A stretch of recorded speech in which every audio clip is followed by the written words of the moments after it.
ሰላም ጤና ይስጥልን ውድ አድማጭ ተመልካቾቻችን፣ በመከታተል ላይ የምትገኙ ጃኖ ቅማንት ሚዲያ ነው። ወቅታዊ ጉዳያችን አሁን ጀምሯል። በዛሬው ወቅታዊ ጉዳያችን የኦሮ ጋፋት ጸረ ቅማንት ዘመቻ በሚል ርዕስ አንድ ውይይት ይዘላችሁ መጥተናል። በውይይታችን እንግዲህ የተለያዩ ጉዳዮችን እናነሳለን። እስከ ፕሮግራማችን ፍጻሜ አብራችሁ እንድትቆዩ አክብሮት ግብዣችን ነው። ከሰሞኑ እንግዲህ በቅማንት ሕዝብ ላይ እየተፈጸሙ ወይም ደግሞ እየተደረጉ ያሉ ጸረ ቅማንት እንቅስቃሴዎች አሉ፣ በተለይም በማህበራዊ ሚዲያው እሱን በተመለከተ ይሆናል ማለት ነው። እንግዲህ አዲሱ የኦሮ ጋፋት የሚዲያ ዘመቻ ጨምሮ አጠቃላይ በዚህ ውስጥ ያሉ እንቅስቃሴዎችን እናነሳለን። በተለይም እዚህ ኦሮማራ ከሚባለው እንቅስቃሴ በኋላ አዲስ የተፈጠረ ነው ወይስ ከዛ በፊት ነበረ የሚለውንም ጉዳይ በውይይታችን መሀል ትረዳላችሁ ብለን እናስባለን። እንደተለመደው ዘንድር በዚህ ጉዳይ ሰፋ ያለ ማብራሪያ የሚሰጥበት ይሆናል ማለት ነው። አብራችሁ እንድትቆዩ አክብሮት ግብዣችን ነው። በድጋሜ በቀጥታ ወደ ውይይታችን እናልፋለን።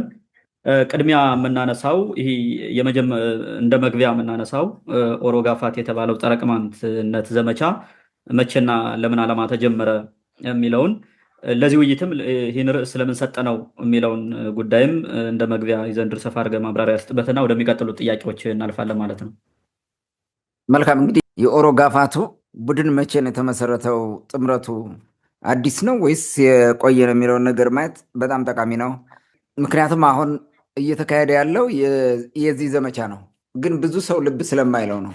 ኦሮ ጋፋት ከተጀመረ በጣም ብዙ ዘመን ቢሆነውም የሆነ ታሪካዊ መነሻ አለው። ያን ታሪካዊ መነሻውን ተከትሎ በየጊዜው የሚፈጠር ነው። በ2010 ዓ.ም ገደማ ኦሮማራ በሚል ጥምረቱን የፈጠሩት ኃይሎች ኦሮ ጋፋቶች ናቸው እንጂ አማራ አይደለም የፈጠረው ያን ጥምረት ማለት ነው። ነገር ግን የአማራውን እነዚህ በዘረጉት የማጭበርበሪያ መረባቸው ወይም የማጭበርበሪያ መንገዳቸው በአማራው ስም ስለሚቀልዱ፣ አማራውን ስለሚያታልሉ፣ ስለሚያጭበረብሩ ነው አማራ መስሎ የሚታየው በዛ ጊዜ የነበረው ማለት ነው። ዛሬ ብዙ የአማራ ልጆች ይህን ያውቁታል። የኦሮ ጋፋቱን ጥምረት እንዴት ነው እዚህ እንደደረሰ ማለት ነው። ስለዚህ መቼ ነው የተጀመረው የሚለውን ነገር ላብራራ። ኦሮ ጋፋት ወይንም አሁን ኦሮ ፋርጣም ብለው ግን ዋና ኦሮ ጋፋት ነው። እዛኛው ታሪካዊ ትስስር ጋር ነው እንትን የሚሉት። እንግዲህ ይሄ ጸረ ቅማንትነትን የሚጀምረው አሁን አይደለም፣ አዲስ አይደለም። በነገራችን ላይ አዲስ አይደለም። አሁን እንዲህ ስል እንዴት ሆኖ ነው፣ እንዴት አድርጎ ሊያገናኘው ነው፣ ቤት ይገናኛል ብሎ የሚያስብ ሰው ሊኖር ይችላል። ኦኬ፣ ስናብራራው በደንብ አድርጎ ይገባቸዋል። እንግዲህ የኦሮ ጋፋቱ ጸረ ቅማንት የጀመረው የጎንደር ዘመነ መንግስትን በማፍረስ ነው። የመጀመሪያው የኦሮ ጋፋት የጀመረው ይሄ ነው። በጎንደር አካባቢ የኦሮሞ እንቅስቃሴ ተስፋፍቶ እዛ የደረሰው በ17ኛው መቶ ክፍለ ዘመን ነው። የግራኝ መሐመድ ጦርነት የሚባለው ከሱ ቀጥሎ፣ እሱን ምቹ ሁኔታ ተከትሎ የኦሮሞ ህዝብ ምናልባትም በደቡብ ምስራቅ ጫፍ ከነበረው ተነስቶ ኢብን እስከ ትግራይ የደረሰበት ሁኔታ ነበረ። ጎንደር ላይ ደግሞ ከባድ የሆነ እንትን ነበረ። ኢብን ወደ ጎንደር የስርወ መንግስቱ ከሸዋ አካባቢ ሽፍት አድርጎ ወደ ጎንደር እንዲመጣ ያደረገው የአፄ ሰርፀ ድንግል ወደዛ መምጣት አንደኛው ጫና የኦሮሞዎቹ መስፋፋት ነው የነበረው። በዛ ምክንያት ትልቅ ጫና ነበረ። ስለዚህ ያ የነ ሰርፀ ድንግል ወደ ጎንደር መምጣት የጎንደር ስርወ መንግስት እንዲመሰረት በኋላ በ1624 ይመስለኛል እንዲመሰረት ትልቅ ሚና ተጫውቷል። ያ የሆነው ግን ሀገሪቱ የተሻለ ህይወት አግኝታ ከነበራት 41 ግዛቶች የበለጠ ጨምራ ሳይሆን ኮስምና ራሷን ለመከላከል፣ በተለይ ደግሞ የመንግስቱ ስርዓት ራሱን ለመከላከል ነው ወደዛ የመጣው። ያልተረካ ጥንታዊ ታሪክም ወግም ባህልም ትውፊትም ይዞ የነበረው የአካባቢ ነው። ኪንግደም ኦፍ ደምቢያ፣ ኪንግደም ኦፍ ጎጃም፣ ኪንግደም ኦፍ አማራ፣ ኪንግደም ኦፍ በጌ ምድር፣ ኪንግደም ኦፍ ትግሬ የምትለው ነው እና አንጎት፣ ወለቃ የሚባሉት ከዛ በተጨማሪ ደግሞ አውራጃዎቹ ላይክ ራሳቸውን የቻሉ አውራጃዎች ፕሮቪንስ ኦፍ ወልቃይት የሚባሉ ጸገዴ፣ ጸለምት፣ ስሜን፣ ወገራ፣ አበርገሌ እነዚህና አይ ቲንክ ሙገር የሚባልም ነበር ይመስለኛል። አይ ዶንት ኖው እንትን ወሎ ክብ ውስጥ ይመስለኛል፣ እርግጠኛ አይደለሁም። ዞሮ ዞሮ ግን እነዚህ ናቸው በዋናነት እንትን እርሾዎቹ የቀሩት ማለት ነው፣ ሳይጠፉ የቀሩት ማለት ነው። 5 ግዛቶች ራሳቸው የቻሉ ግዛቶች ማለት ነው። ከዚህ በተጨማሪ 6 አውራጃዎች ብቻ ናቸው ተርፈው የነበሩት ማለት ነው።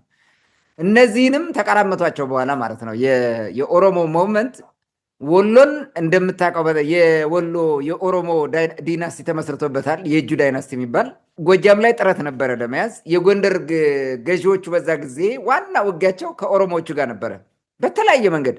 ኢብን እስከ በጌ ምድር ሁሉ ይመጡ ነበረ። ደንቢያን የመያዝ የመጨረሻው ፋይናል ጎላቸው ነበረ። ደንቢያን ማለት ኪንግደም ኦፍ ደንቢያን ሙሉ በሙሉ መቆጣጠር ማለት ነው። ይሄ በብዙ መጽሐፍ ተጽፎ የምናገኘው ነው። ዝም ብሎ ፈጠራ ምናምንም አይደለም። በዛ አካባቢ የነበረው ትልቅ የጥንታዊ ህዝብ የችግር ላይ የወደቀው በዛ አካባቢ ነው። ነገር ግን ቅማንትነትን ወይም የጥንቱን አበሻነትን ያን የነበረውን ባለማስደፈር ጠብቆ የዘለቀው ደግሞ የአካባቢ ነው። ደንቢ አካባቢ የነበረው ሰሜን ላይ የነበረው ሌላም ቦታ የነበረው ህዝብ ነው በዋናነት ራሱን ጠብቆ እንዲዘልቅ ያደረገው ማለት ነው። ኢያሱ ቋረኛ አንድ ስህተት ፈጸመ። አንድ ስህተት ማለት ነው። ኢያሱ ማለት የአፄ በካፋ ልጅ ነው። ቋረኛ ኢያሱ የሚባለው ማለት ነው። ስህተቱ ምንድን ነው? ሚስት ሲያገባ ከየጁ ዳይናስቲ ሄዶ ውቢት የምትባል ሴት ያገባል። ውቢትን ሲያገባ ከዛ እሱ በስልጣን ላይ በነበረበት ጊዜ በቤተ መንግስቱ አካባቢ ወንድሜን ገሏል ወይ ምናምን ያለች አንዲት ሴት በመርዝ ትገለዋለች። እሱ ሲሞት ልጁ ኢዮአስ የሚባለው መተካት ነበረበት። ይሄ እናቱ ከየጁ ዳይናስቲ አባቱ ደግሞ እዛው የበካፋ ልጅ ነው ማለት ነው፣ ኢያሱ ነው። ስለዚህ አባቱ ሲሞት ይሄ ሲተካ በመሀል እንትን ተፈጠረ፣ ግፊ ተፈጠረ፣ የሆነ እኔ ነኝ የሚል ማለት ነው። እና በዋናነት ምንትዋብ ነበረች በዋናነት ንግስቱን የምትመራው የነበረው በኢያሱ ዘመንም። ይሄም ወደ ስልጣን ሲመጣ እሷ መቀጠል ሲጀምር በምንትዋብና በውቢት የምትባለው የየጁ ተወላጅ እንትን ውስጥ እንትን አለ፣ ችግር መጣ፣ የፓወር ኮንቴንሽን ተፈጠረና እኔ ነኝ እናት፣ ቀጥታ እናቱ እኔ ነኝ፣ አንቺ አያቱ ነሽ፣ እንዴት ንግስት ትሆኛለሽ? ምን ችግር መጣ? ስርዓት ወደ መፍረስ አይነት ነገር ሲመጣ የወሎ ወይም የየጁ ዳይናስቲ ሰዎችን ትጠራለች፣ ዘመዶቿን ማለት ነው። እና ብዙ ፈረስና ብዙ እግረኛ ብዙ ፈረሰኛ ጭነው መጥተው ጎንደርን ተቆጣጠሩት፣ ሙሉ በሙሉ በሚባል ደረጃ ማለት ነው። እና እንዲያውም ከተማው ራሱ ኦሮምኛ ተናገረ የተባለው እዛ ጊዜ ነው። እንዳለ የኦሮሞ ወታደር ሞላው ከተማው ማለት ነው። ከዛ ምንትዋብ ሲጨንቃት ምን ታደርጋለች? ስርዓቱ ፈረሰ፣ ሙሉ በሙሉ ሊያፈርሱት ነው፣ ሊወስዱት ነው። እንዲህ ያደረጉት እና እባክህን ናና አንተ ነህ እንደራሴው ናና ይሄን ነገር አስተካክለው ብላ ሚካኤል ስሁል የሚባል የትግሬ ገዢ የነበረ ጠራቸው። በትክክልም እሱ ነበረ ራስ የነበረው ማለት በዋናነት እንደራሴ የሚባለው ማለት ነው። ስለዚህ እሱን ለማስተካከል መጣ። በዚህ መካከል በኋላ ችግር ተፈጠረ። ኢዮአስ የሚባል ንጉስ አደገኛ ፋውል ሰራ በሚካኤል ስሁል ላይ ዜን በመካከል በዚህ ምክንያት ሌላም አንድ አማራ ግዛት ላይ ሂዶ አንድ ጥሩ ሰው ነበረ እዛ ሚካኤል ስሁል የሚወደው አልገለውም ብሎ ከማለ በኋላ ገደለው። ባለፈው አንስተነዋል። ይሄን ይመስለኛል ኢዮአስ ያስገድላል። እና ከዚህ ጋር ተያይዞ ሌላም ሴራ ስለሰራ ጎንደር ሲመለሱ ኢዮአስ ተገደለ። ሌተር ኦን ደግሞ እንትናም ላይ ችግር ተፈጠረ። ሚካኤል ስሁል ነገሮቹ ፈረሱ ማለት ነው። ከዛ ጊዜ ጀምሮ አንድ ንጉስ ያመጣሉ፣ ሌላ እንትን ያደርጋሉ። ኢዮአስ ከሞተ በኋላ ያም ይሄዳል። የሆነ ነገር ከሆነ ቦታ ያመጣሉ። እንደዛ እያለ ቀጠለ። እስከ መቼ ይቀጥላል? ይሄው ነው እንግዲህ በፈረንጆቹ 1769 ነው፣ ወይንም ደግሞ በእኛ 61 ማለት ነው። 1761 ነው። እስከ የት ይቀጥላል? እንዲያለ እያለ እንትና ተክለ ጊዮርጊስ ላይ ይደርሳል። ተክለ ጊዮርጊስ ደግሞ የነበረው መቼ ነው? ከ1773 እስከ 1777 ነው። 4 ዓመት ነው የቆየው። በዚህ ሂደት ነው የተፈጠረው አንድ ችግር ማለት ነው። የጋፋቶና የኦሮሞው ጥምረት የሚመጣው ልሂቃኑ ናቸው። በነገራችን ላይ የኦሮሞው ልሂቅ ጥምረትና የጋፋቱ ልሂቅ ጥምረት የሚመጣው በዚህ ጊዜ ነው። አሁን ያኔ ተጀመረ ማለት ነው። እንዴት ነው የተጀመረው? ይሄንን በተመለከተ ፍስሐ ያዜ የኢትዮጵያ ታሪክ የኢትዮጵያ 5000 ዓመት ታሪክ ነው ምናምን የሚል ከኖህ እስከ ኢህአዴግ በሚል በጻፈው መጽሐፍ 2003 ነው የታተመው። ገጽ 372 ያለውን ላንብበው እንዳለ ማለት ነው። ጥምረቱን እዚህ ጋር ነው የምናገኘው እና ችግሮቹ እንዴት እንደመጡ በዛ ጊዜ የሆነ ነገር እንይዛለን። እንግዲህ አፄ ተክለ ጊዮርጊስ ወይንም ፍቁር ሰገድ በ1776 ዓመተ ምህረት የገንዘብና የማር ቀረጥ በህዝቡ ላይ ጣሉ። በዚህም ህዝቡ አጉረመረመ። ይህን የተመለከቱ የቤተ መንግስት ታዛዦች በመንግስታቸው ላይ አመፁና ተነሱባቸው። በየግዛቱ ያሉትን መኳንንት ማነሳሳት ጀመሩ። ክንፈ አዳም ሰራዊቱን፣ ይሄ የሰሜን ገዢ ነው፣ ለሱ አነሳስተውት ማለት ነው። ክንፈ አዳም ሰራዊቱን ሰብስቦ ተጉዞ ወገራ ደረሰ። ይህን ሲሰሙ አፄ ተክለ ጊዮርጊስ ሸሹ፣ ወደ ጸዳ ሸሹ። ደጃዝማች ብሌ በእውቀቱ የተባለ ዘዴኛ ክንፈ አዳም ጋር የወገነ መስሎ ሳይታሰብ ማረከውና ለአፄ ተክለ ጊዮርጊስ አሳልፎ ሰጠው። አፄ ተክለ ጊዮርጊስም ተመልሰው መጥተው ወደ ቤተ መንግስታቸው ገቡ እና ራስ ቢተወደድ ነው ምን ብለው ይሄን ሰውዬ የሸለሙትና ስልጣን ሰጥተው እዛ ያስቀመጡት ማለት ነው። ወዲያው ደግሞ ሳቡር የተባለ አገልጋያቸው ከበጌ ምድር አዛዥ እሼቴ ኃይሉ ጋር ወገንና ሁለቱ ተባብረው ለየጁ መስፍን 3 ናቸው። ይሄ ብቻ አይደለም፣ ሌላም አለ፣ በኋላ አነሳዋለሁ። ለየጁ መስፍን ለትልቁ ራስ አሊ እንዲህ የሚል መልእክት ላኩ። እንግዲህ ይሄ ብዕሌ ማን ነው? ይሄ እንትና ሳቡር አሁን ከየት እንደመጣ አታውቅም። እዛ ሰፈርም ቢሆን ነው ውግንናው በዛ ሰፈር ስለመጣ ሊሆን ይችላል ያን ያደረገው ማለት ነው። ስለዚህ ምን ብለው ጻፉ? ደብዳቤ ጻፉለት ለየጁ ማለት ነው። መልእክት ላኮ። እንዲህ አለው፣ የተክለ ጊዮርጊስ መንግስት እዚህ ላይ ማብቃት አለበት። እኛ ለአንተ እንገዛለን፣ ከጎንህም እንሆናለን። እንኳን እኛ የጎንደር ሴቶች በግጥም እንዲህ እያሉ እየዘፈኑ ነው። አሊና አሊና አሊና በሞቴ የአማራን ማተብ ሰለቸው አንገቴ በማለት ላኩለት። ይህን ግጥም ነው የገጠሙለት።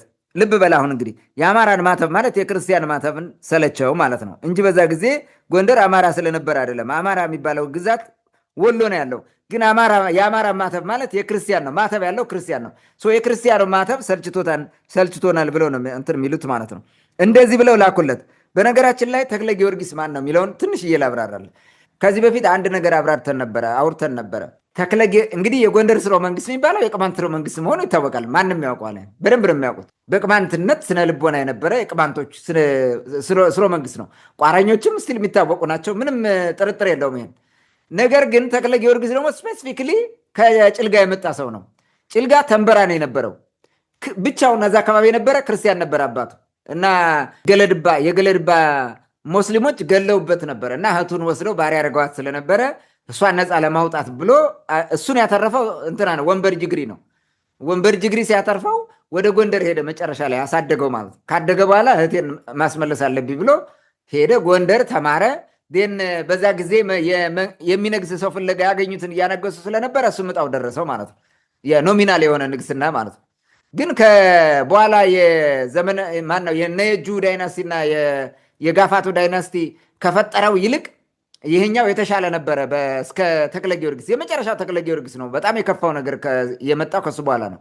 ስለዚህ ከነሱ ጋር ስለነበረ አመጡ፣ ስልጣን ሰጡት እና ተክለ ጊዮርጊስ አሉት። ተምሮ የንግስና ስርዓትን እንትን አድርገው ተክለ ጊዮርጊስ ብለው ስልጣን ሰጥቶት ነበር እና ለ4 ዓመት ነው የቆየው። ቤተክርስቲያን ምናምን እየሰራ ከዛ ያለፈ ነገር እንትን አላደረገም። ይሄ ማብቃት አለበት ሲሉ የጎንደር ስራው መንግስት ከኛ ውጭ ማንም ሊያደርገው ሊፈጥረው አይገባም፣ እኛን መቆጣጠር ያለበት፣ እናፍርሰው ተባብለው ነው ያፈረሱት። መፍረስ አለበት ነው። ተክለ ጊዮርጊስ በወቅቱ ስለነበረ ነው ተክለ ጊዮርጊስ ብለው የጠሩት እንጂ ያን የጎንደሩ ስርዓት ማፍረስ አለብን ብለው ነው እነ ራስ አሊን የጠሩት ማለት ነው። በዚህ መንገድ ነው ራስ አሊ እንትና ማን ነው ራስ ወልደ ስላሴ የሚባለው አሊን ያኛው ማፈግፈግ ጀመረ። እሸት የሚባለው ማለት ነው። ነገሩ ሲያይ የሆነ ሰጋ እና መደበቅ ጀመረ። ከዛ እሱ ጋር የነበረው ቅድም በኋላ አነሳዋለሁ ያልኩት ራስ ወልደ ስላሴ የሚባል አሊን በደስታ ተቀበለው፣ ህዝቡን እያስጨበጨበ ማለት እልል ብሎ እና ራስ አሊም ሰተት ብሎ ጎንደር ገባና ዘመነ መሳፍንትን በሁለት እግሩ አቆመው። እዛ በፊት በአንድ እግሩ ነው የነበረው። በሁለት እግሩ አቆመው። በሁለት እግሩ ተደላድሎ ቆመ ማለት ነው። እስከ መቼ ይቆያል? እስከ 1845 ይዘልቃል ማለት ነው። የዘመነ መሳፍንት እነማን ነገሱበት የሚለውን እናምጣ። ራሳቸው ሲመጡ ማለት ነው። አንድ ገዥ መጥቶ ስልጣን ከያዘ አንድ ንጉሥ የራሱ የሚመስለውን አምጥቶ ይመድባል። የነገስ ዘር አለው የተባለውን እያመጣ ያስቀምጣል ማለት ነው። መጀመሪያ ትልቁ ራስ አሊ ከ1777 እስከ 1782 ቆየ ማለት ነው። 5 ዓመት። ይሄ ከየት ነው? ከየጁ ዳይናስቲ ነው የመጣው። ኦኬ ኦሮሞ ነው ማለት ነው። ሁለተኛው ራስ አሊጋዝ የሚባል ነው። ይሄ ከ1782 እስከ 1786 ቆየ። ይሄም ከየጁ ዳይናስቲ ነው የመጣው። ሶስተኛው ራስ አስራት እና ራስ ወልደ ገብርኤል የሚባሉ ፋርጣዎች ማለት ነው፣ ጋፋቶች። እነዚህ በጋራ 6 ዓመት ቆዩበት ማለት ነው። 1786 እስከ 1792 ቆዩ። ይሄ ከፋርጣ ወይም ከጋፋት ነው። ጸበሉን አገኘ ማለት ነው። በየጁ ዳይናስቲ የበላይነት ውስጡ ነው። ይሄም ጸበሉን አገኘ ማለት ነው። አንድ ሰው ከየት የመጣ ሌላ ቦታ የመጣ ይመስለኛል። እሱን በኋላ አነሳዋለሁ። ከዛ ቀጥሎ ራስ ጉግሳ የሚባል ሰው ይመጣል ከነዚህ በኋላ ማለት ነው። ራስ ጉግሳ ከየጁ ዳይናስቲ ነው። ከ1792 እስከ 1818 ይቆያል። ከዛ ቀጥሎ ራስ አሊ ነው። ራስ ይማም ከ1818 እስከ 1820 ቆየ። ይህም የጁ ነው። ራስ ማርዬ የሚባል ከ1820 እስከ 1823 ቆየ። ይህም የጁ ነው። ራስ ዱሪ የሚባል 3 ወር ብቻ ቆየ በ1823 ማለት ነው። ይሄኛው ደንቢ አካባቢ የመጣ ይመስለኛል። እዛ ውስጥ ስላልነበረ ያጠፉት ይመስለኛል፣ ግን እርግጠኛ አይደለሁም። እንትኑ ከስሙ አንጻር ሳይሆን እንደዛ ስለመሰለኝ ነው። የወሎም ሊሆን ይችላል። ማቴበር ዙሮ 3 ወር ብቻ ነው እንደነበረም አትቁጠረው። 3 ወር ቆይቶ ገደሉት። ራስ አሊ ትንሹ መጣ ማለት ነው። ራስ አሊ ትንሹ ከ1823 ረጅሙን ዘመን የቆየው ይሄ ነው። ከ1823 እስከ 1845 ቆይቷል ማለት ይህም ብትቀንሰው 22 ዓመት ማለት ነው። 22 ዓመት ንጉስ ነው ቆይቷል ማለት ነው። ይሄ የበላይ ሆኖ ማለት የሆነ ንጉስ አንጉሶ ሲጫወት ነበረ። በዚህ ዘመን የነበሩት ንጉሶች ግንብ ጠባቂ ነው የሚባሉት። ምንም ዓላማ የላቸው፣ ዝም ብለው ለፎርማሊቲ ነው የሚያስቀምጧቸው ማለት ነው። ይሄ ነው የነበረው። በዚህ ሂደት ነው ኦሮማራው ይሄ ምንድን ነው አሁን ኦሮማራ ያሉት በኋላ ኦሮ ጋፋት የመጣው በዚህ ጊዜ ነው። ከዛ ጊዜ ጀምሮ በተቀናጀ ስራ ሲሰሩ ነበሩ የኦሮሞ ልሂቃንና የጋፋቱ ልሂቃን ማለት ነው። ይህንን ማንሳት እችላለሁ። ዓላማው ምንድን ነው? መሰረተ ዓላማው ምንድን ነው? እንግዲህ የነበረውን ቅማንታዊ ስርዓት አፍርሰው የራሳቸውን የበላይነት መፍጠር ነው። ሁለቱም በተለይ ደግሞ የኦሮሞ በዛ ወቅት የነበረው ልሂቅ ኦሮሞነትን ማስፋፋትን የነበረው በዛ ጊዜ እና ሙሉ በሙሉ ኢትዮጵያን መያዝ የሚለው ላይ ነው የነበረው። እሱን እውን ለማድረግ ተመቸው የአስራው መንግስት ሲፈርስለት ማለት ነው። እና ኖሚናል እንትን እያደረገ እንደፈለገ ሲጫወትበት ነበረ።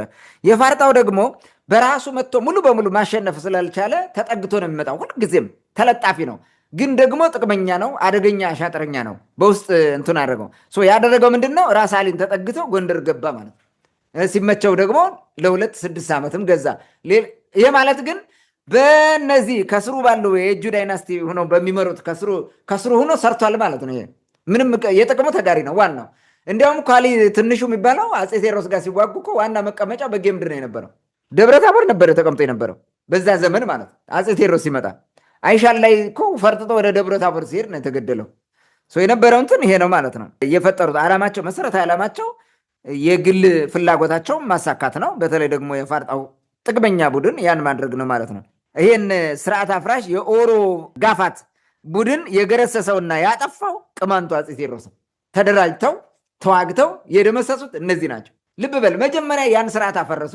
ስርዓቱን መመለስ አለብን ብለው ታገሉ። ችግር ሲፈጥሩባቸው ማለት ነው ቅማንቶቹን አላስቀምጣቸዋሉ። የጭልጋ የደንቢያ ቅማንቶች መቀመጫ አጡ፣ የሌሎችም አካባቢ ማለት። ስለዚህ ያላቸው ምርጫ ተደራጅተው ለማስተካከል ሞከሩ። አልሆን ሲል ታገሉ ማለት ነው። ታግለው አሸነፉት፣ ደመሰሱት ማለት ነው።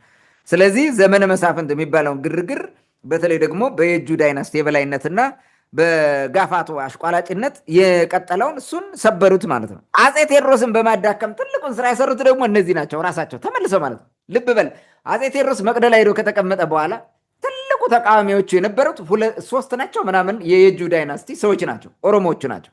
መስታየት የምትባል ወርቂት የምትባልና በሽር የሚባሉ ናቸው። ሳይሸነፉ እስከ መጨረሻው ሲዋጉር የነበሩት ከነዚህ ጋር እረፍታቶ ማለት ነው። አፄ ቴዎድሮስ ከነዚህ ጎን ለጎን ማን አሉ? የጋፋቱ ይሄ ቄስ ነኝ ምናምን ብሎ ክርስቲያን መስሎ የሚያጭበረብረው ማለት ነው። ይሄ የእንትኑ የደሰቁ ቡድን ማለት ነው። አብሮ ከበስተጀርባ ፕሮፓጋንዳ የሚሰራው ይሄ ነው። አፄ ቴዎድሮስ ዲቃላ ንጉስ ነው፣ አፄ ቴዎድሮስ ምናምን ነው እያለ ስድቡን ያን ሁሉ የሚያወርዱበት ግጥም እየገጠሙ ይሄ ቡድን ነው በዋናነት ማለት ነው። መጨረሻ ላይ ደግሞ በ18 እንግዲህ አፄ ቴዎድሮስ በ1860ዎቹ 68 ነው የሚለው ፈረንጁ 60 ዓመተ ምህረት ነው የሞተው አፄ ቴዎድሮስ። እንግዲህ ከዛ በፊት ሌሎቹ ተነሱበት ማለት ነው። እንግሊዝም በዛ ሰበብ አድርጎ መምጣት ፈለገ። ዜን ካሳ ምርጫ፣ ዋቅሹም ጎበዜ የሚባሉትን ከበስተጀርባ ማነጋገር ጀመረ ማለት ነው። ከዛ በላይ ደግሞ ቅድም ያነሳው ወሎ አካባቢ የነበረው የየጁ ዳይናስቲ ሰዎች የሚያደርጉት ሬዚስታንስ እንዳለ ሆኖ ፋርጣውም እንዳለ ሆኖ ሌሎቹ ተጀምረው ነበረ። ቅድም ካሳ ምርጫም ዋቅሹም ጎበዝ የሚባለው የላስታና ዋግን የሚያስተዳድር የነበረ ሰው የዛ የሸፈተ፣ ሌላ ደግሞ ስሜንን የሚባለውን የጎንደርን ስሜን የሚባለውን ፓርት ደግሞ የሚያስተዳድር እስከ ወልቃይት የነበረ ጥርሶ ጎበዝ የሚባል ሰውዬ ነበረ። እነዚህ 3ቱ አመፁበት ማለት ነው። አዲስ ሽፍታ ሲመጡ አፄ ቴዎድሮስ ፈተና ውስጥ ወደቀ። በዛ ላይ እንግሊዝ መጣ። ያኛው ጥርሶ ጎበዜ በ1 ዓመት በፊት ተገደለ። በ1860 ነው አፄ ቴዎድሮስ የሞተው። በ1859 ማለት ነው ጥርሶ ጎበዜ የተገደለው። ስለዚህ እንግሊዝን መርተው ያመጡት 2ቱ ናቸው፣ ዋቅሹም ጎበዜ እና ካሳ ምርጫ ናቸው። ዋናነት ደግሞ ማን አለ? የፋርጣው አሁን የጋፋቱ ማህበር አለ፣ ዋናው ማለት ነው አብሮ አለ። በዚህ ደረጃ ነው እንትን ያደረጉት ተባብረው ማለት ነው። የቆመ ነገር የለም። እንደዛ በመደምሰሳቸውና አፄ ቴዎድሮስ በማሸነፉ ለጊዜው ጸጥ ያለው ቢመስልም ትልቅ ስራ ከበስተጀርባ ያሰሩት እነዚህ ናቸው። ከዛ በወቅት ከትግሬ ግዛት ይሄ ላስታ አካባቢ ከነበረው ከዚህ ጋር ተጣምረው ስራ የሰሩትም እነዚህ ናቸው። በነገራችን ላይ ከላስታዎቹ ጋር የሚገናኙበት ምክንያት ምንድን ነው? በዛ ወቅት የዋግ ላስታ ምናምን የሚባለው የበጌ ምድር ግዛት ስለነበረ ነው፣ ከበፊት ጀምሮ ማለት ነው። የበጌ ምድር ግዛት ነው። ላይክ እንደ ጎንደርና እንደ ቋራ በለው እንደዛ አይነት ነገር ነው። ያም የደንቢያ ግዛት ሆኖ ስለቀጠለ ማለት ነው። በዚህ መንገድ ነው የነበረው ማለት ነው። በመጨረሻ እንግዲህ እንግሊዝን መርተው አምጥተው አስገደሉት ማለት ነው። አስገደሉት። ከዛ ቀጥሎ ምንድን ነው ያደረጉት? አሁንም ተመለስ። ዋና ጥላቻቸው ቅማንት ላይ ነው። እነዚህ ቅማንትን ማጥፋት ነው። ስርዓት አስጠባቂ ነው ያ ህዝብ። ይህን ማፍረስ ነው፣ ድምጥማጡን ማፍረስ ነው የሚፈልጉት ያልኩት። ጋፋቱም ሆነ የኦሮሞ ሊቅ የሚሰሩት ይሄን ነበረ። ለምን ምን እንደሆነ ወዲያውኑ እንዳለቀ ምንድን ነው ያደረጉት? አፄ ቴዎድሮስን እንዲሞት ከተባበሯቸው ከትግራይ ልሂቃን ጋር ሌላም ይሄ አይ ቲንክ የነ ዋግሹም ጎበዜዎቹም ጋር የነ ጥርሶ ጎበዜውንም ሰብስበው በዋናነት በፋርጣው የደብተራ ማህበር የሚመራ ስሜን ላይ ስብሰባ አድርገዋል። ስሜን ላይ ማለት ነው ስብሰባ አድርገዋል። ከዚህ በኋላ የእጁ ዳይናስቲ ኢንፍሉንስ ይህን ያክል ግባ የሚባል አይደለም። እነዛ ቴክ ኦቨር አድርገውታል። እነዛ ጋር ዞረና የጋፋቱ ስራ ሰራ። እነዚህን ወደ ስልጣን ያመጣ ጥቁር ውሻ ይውለድ ማለት እነዚህ እነማን ናቸው? ጥያቄው እነዚህን ወደ ስልጣን ያመጣ ነው የሚለው እንትኑ እነዚህ እነማን ናቸው? ቅማንቶቹ። ቅማንትን ወደ ስልጣን ያመጣ እውነተኛ ነው ለእውነት ብሎ ስለሚቆም የእኛን ማጭበርበር፣ ቅጥፈት፣ ሌብነት ያጨናግፍብናል። ይኸው አጨናገፈብን። ድሮም የወዲት ጌዲዮ የምትባል ተነሳ እንዲያደርጋን ነበረ። በኋላ ደግሞ ፋሲለደስ ያን ያክል አዋረደን። አሁን ደግሞ ይሄ እንደዚህ ያደረገን። ስለዚህ እነዚህን እንዳታመጧቸዋል። ልብ በል። ፋሲለደስ የጎንደሩን የአንድ ስርወ መንግስት የመሰረተ ነው። አፄ ቴዎድሮስ የፈረሰውን የመለሰ ነው። የአክሱም ስርወ መንግስት ሲወድቅ አዲስ ስርወ መንግስትን የላስታውን ስርወ መንግስት በመመስረት ትልቅ ሚና የነበራት የወዲት ነች። እነዚህን ማጥፋት አለባቸው። ዋና ጠላቱ አድርገው ቢንቀሳቀሰው ይሄን ነው ማለት ነው። ያኛውንም የሰራው የኦሮሞ ልሂቅም የእጁ ዳይናስቲ የሰራው ይሄን ነው። የኦሮሞ ኃይልም አገር የመቆጣጠር በተለይ ደግሞ ደንቢያን የመቆጣጠር ህልሙ ስለጨነገፈ ከዛ ጊዜ ጀምሮ ትልቁን እንትን ጥላቻ የሚያሳድረው ቅማንቱ ላይ ነው። አፄ ቴዎድሮስ እኮ እንደዚህ አድርጎ ጋላን አጠፋለሁ ብሎ እንደዚህ አድርጓል፣ እንደዚህ እንትን አደርጋለሁ ብሎ ደብዳቤ ጽፏል። በዚህ ቅብጥር ሚስት እኮ ተዋበች፣ ከወሎ ኦሮሞዎች የምትወለድ ነበረች ተዋበች፣ የአፄ ቴዎድሮስ ማለት ነው። ግን ይህንን አይደለም ያዩልን ፎርማሊ እንደዚህ ብሎ ጽፏል ምናምን ከጎንደር ከዛ የያዝነውን ቦታ ያ ሁሉ ጎንደርን ተቆጣጠር የነበረው ያባረረን ያስለቀቀን እሱ ነው ምናምን የሚል እንትን አላቸው። ሜይ ቢ በኋላ እመጣበታለሁ። በአጠቃላይ ጥምረቱ የሚጀምረው ከዚህ ጋር ነው። በዚህ ላይ እናቆመው። ቀጥሎ ያለው ደግሞ በደንብ ስናብራራው የበለጠ አንደርስታንድ ያደርጉታል ብዬ አስባለሁ። ታንክ መልካም። እንደ መንደርደሪያ ለሰጠን ማብራሪያ ከልብ አመሰግናለሁ። ምናልባት ይህን እንደ መነሻ ማንሳት የፈለግነው ታሪክ ነው፣ ያለፈ ታሪክ ነው። ግን ያን ያለፈ ታሪክ እዛው ላይ አልቆመም። አሁንም ድረስ አለ የዛ ርዝራዥ የሆነ እንቅስቃሴ አሁንም አለ። በቅርብ ጊዜም ነበር፣ እንዲቀጥልም እየተሰራ ስለሆነ በተለይ ከሰሞኑ ደግሞ እንደ አዲስ የተጀመረ እንቅስቃሴ ስላለ ከሱ ጋር የተያዘ ጉዳይ ስላለ ነው ይዘን የመጣ ነው። ይህን እንደ አጋጣሚ እንግዲህ የዚህ አካባቢ በተለምዶ የፋርጣ ማህበር ምናምን እየተባለ የሚታወቀው የአማራው ልሂቅም አብዛኛው የስኳድ እያለ የሚጠራው በፊት ጀምሮ ስፔሻሊ ቤተክርስቲያን ውስጥ በመመሸግ የተለያዩ የሴራ ተግባራትን ሲሰራ እንደነበረ ይታወቃል። ጣሊያን ወደ ኢትዮጵያ መጥቶ ወረራ ሲፈጽምም እንደውም የሆነ አንድ ፌመስ የሆነ ግጥም አለ። የሆነ ፈረስ ጋላቢ ሰዎች፣ የሆነ የቤተክርስቲያን ካባ አይነት ነገር የለበሱ ሰዎች፣ ነጫጭ ቀሚስ የለበሱ ሴቶች አንድ ላይ ሆኖ የሚዘፍኑት፣ ሴቷ የምታከነቅነው ስሙ መሰሎኒ ፈረሱ ደቁስ በሰማይ ይበራል እንደ ክርስቶስ ነው የሚል የሆነ ዘፈን አለ። ብዙዎች ያነ ዘፈን ደብረ ታቦር አካባቢ እንደተዘፈነ ነው ሁሉ ሰው በብዛት የሚያውቀው። ግን የሆነ ወቅት አንዱ ኤርትራ ውስጥ ነው ብሎ ሲናገር ሰምቻለሁ። ማለት ኤርትራ ውስጥ አማርኛ የሚናገር አማርኛ ተናጋሪ ህዝብ በዛ ውስጥ አለ የለም የሚለው እሱ ሌላ ጉዳይ ሆኖ እንደዚ አይነት ምላሽ ሲሰጥ ሰምቼዋለሁ። ግን በትክክል እዛ አካባቢ እንደሆነ ይታወቃል። እንግዲህ ይህ ቡድን የእጁ ዳይናስቲን ወደ ጎንደር እንዴት ጎትቶ እንዳመጣው ቅድም ስታነሳ ነበረ። አብዛኛው ይህ ጋፋት ተብሎ የሚጠራውም ቅድም ያነሳው ይህ የደሰቅ እምነት ምንድነው ጣዖት ያመልካል በሚል አብዛኛው በአፄ ዘርዓ ያዕቆብ ዘመነ መንግስት መሰለኝ ወደ ደብረ ታቦር አካባቢና ወደ ወሎ ወደ ነገዱ አንዳርጋቸው ሰፈር ወደዛ መጥቶ የገባው የሚባለው በታሪክ በአፄ ኃይለሥላሴ ጊዜም ከአፄ ኃይለሥላሴ ጋር ተከትሎ መጥቶ ያደረገው እናውቃለን። በደርግ ዘመነ መንግስትም ሁሌ የምናነሳው ማነው የሚባል ይሄ በመላኩ ተፈራ በኩል እዛ የጎንደርን ወጣት እንዴት አድርጎ እንደጨፈጨፈው ያን አካባቢ እንዴት እንዳመከነው ይታወቃል። በኋላም ኢህአዴግ ህወሓት ወደ ስልጣን ሲመጣ እንዴት አድርጎ መርቶ እንዳመጣው ከህወሓት ተጠግቶም ሌላውን አካባቢ እንዴት ሲበዘብዝ እንደነበረ አሁን ሲነቃበት ደግሞ ብልጽግና ሲመጣ ኦሮማራ ብሎ ወደ ኦሮሞ ተጠግቶ በአማራ ስም ወደ ኦህዴድ ተጠግቶ ምን ሲሰራ እንደነበረ ይታወቃል። ኢቭን ይህ ነገር ለኦሮሞስ ልሂቃን ማለት አጠቃላይ እነሱ ለሚያራምዱት ፖለቲካ ይጠቅማል አይጠቅም የሚለው በራሱ እሱ ሌላ ጉዳይ ሆኖ ማለት መገምገም ካለባቸው እንዲገመግሙት በዚህ አጋጣሚ ማንሳት ፈልጋለሁ። እንደ አጠቃላይ ይህን ስራ ሰርቷል። አሁን ምንድነው ይህን ጉዳይ እንግዲህ የምናነሱ ወደ ዋናው ጉዳይ ሲንገባ አዲሱ ዳግማዊ ኦሮ ፋርጣ ምንበለው ኦሮ ጋፋትም ምንበለው ዘመቻ ምን እየሰራ ነው? ይህ ቡድን አሁን አዲስ የመሰረተው ቡድን እየተንቀሳቀሰ ያለው ኃይል ምንድን ነው እየሰራ ያለው? የመጨረሻ ግቡስ ምንድን ነው? ማለት ዓላማው ምንድን ነው የሚለውን ነገር ወደ አንተ ላምጣውና በዚህ ጉዳይ ማብራሪያ ስጥበት። መልካም። አዲሱ ኦሮ ጋፋት የተመሰረተው በ2010 ዓ.ም የለውጡ ሰሞን ነው። ለውጡን ለማምጣት በሚል የቀደመ ጌታውን ገልብጦ ለመጣል በሰሩት ማለት ነው። የኦሮሞ ልሂቃንና የጋፋት ልሂቃን በጋራ ሆነው በአማራ ስም ነው የሚቀልዱት ጋፋቶቹ። በነገራችን ላይ ጋፋት ነኝ ብሎ አይመጣም። አማራ ነኝ ብሎ በሽፍን ይመጣና አማራነትንም አይቀበልም። ሲመቸው ደግሞ ኢትዮጵያዊ ነኝ ይላል ተገልብጦ ማለት ነው። አሁን የጎንደር ምናምን የሚለው ለዛ ነው። በፍጹም ጋፋት ነው፣ ፍላጎትም ጋፋትነት ነው፣ ጋፋት መሆን ነው። ግን ይህን ምን አውጥቶ ወደ ጋፋት መምጣት አይፈልግም። ሲጀመር ከነበረባቸው የኢንፌሪዮሪቲ ኮምፕሌክስ ለመጽዳት ነበረ። ይሄ ጣዖት ያመልካል የሚባለው እነ ዘርዓ ያዕቆብ ሲያባሩትና በታምረ ማርያም ላይ ስለተጻፈ የግዴታ ምን ማድረግ አለበት? ከቤተክርስቲያን ገብቶ ዋና መሆን አለበት።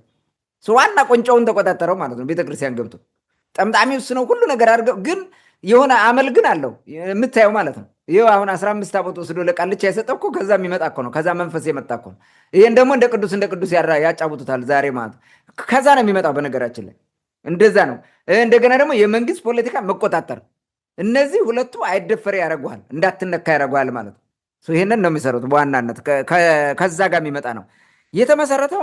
እንዳልኩት ለውጡን ተከትሎ ነው። በለውጡ ምክንያት የመጣ ነው። ኦሮማራ በሚል እንትን ይበል እንጂ አመሰራረቱ በኦሮ ጋፋት ነው የተመሰረተው። ሽፋኑ ኦሮማራ ቢሆንም ማለት ነው። ነገር ግን ኦሮ ጋፋት ነበረ።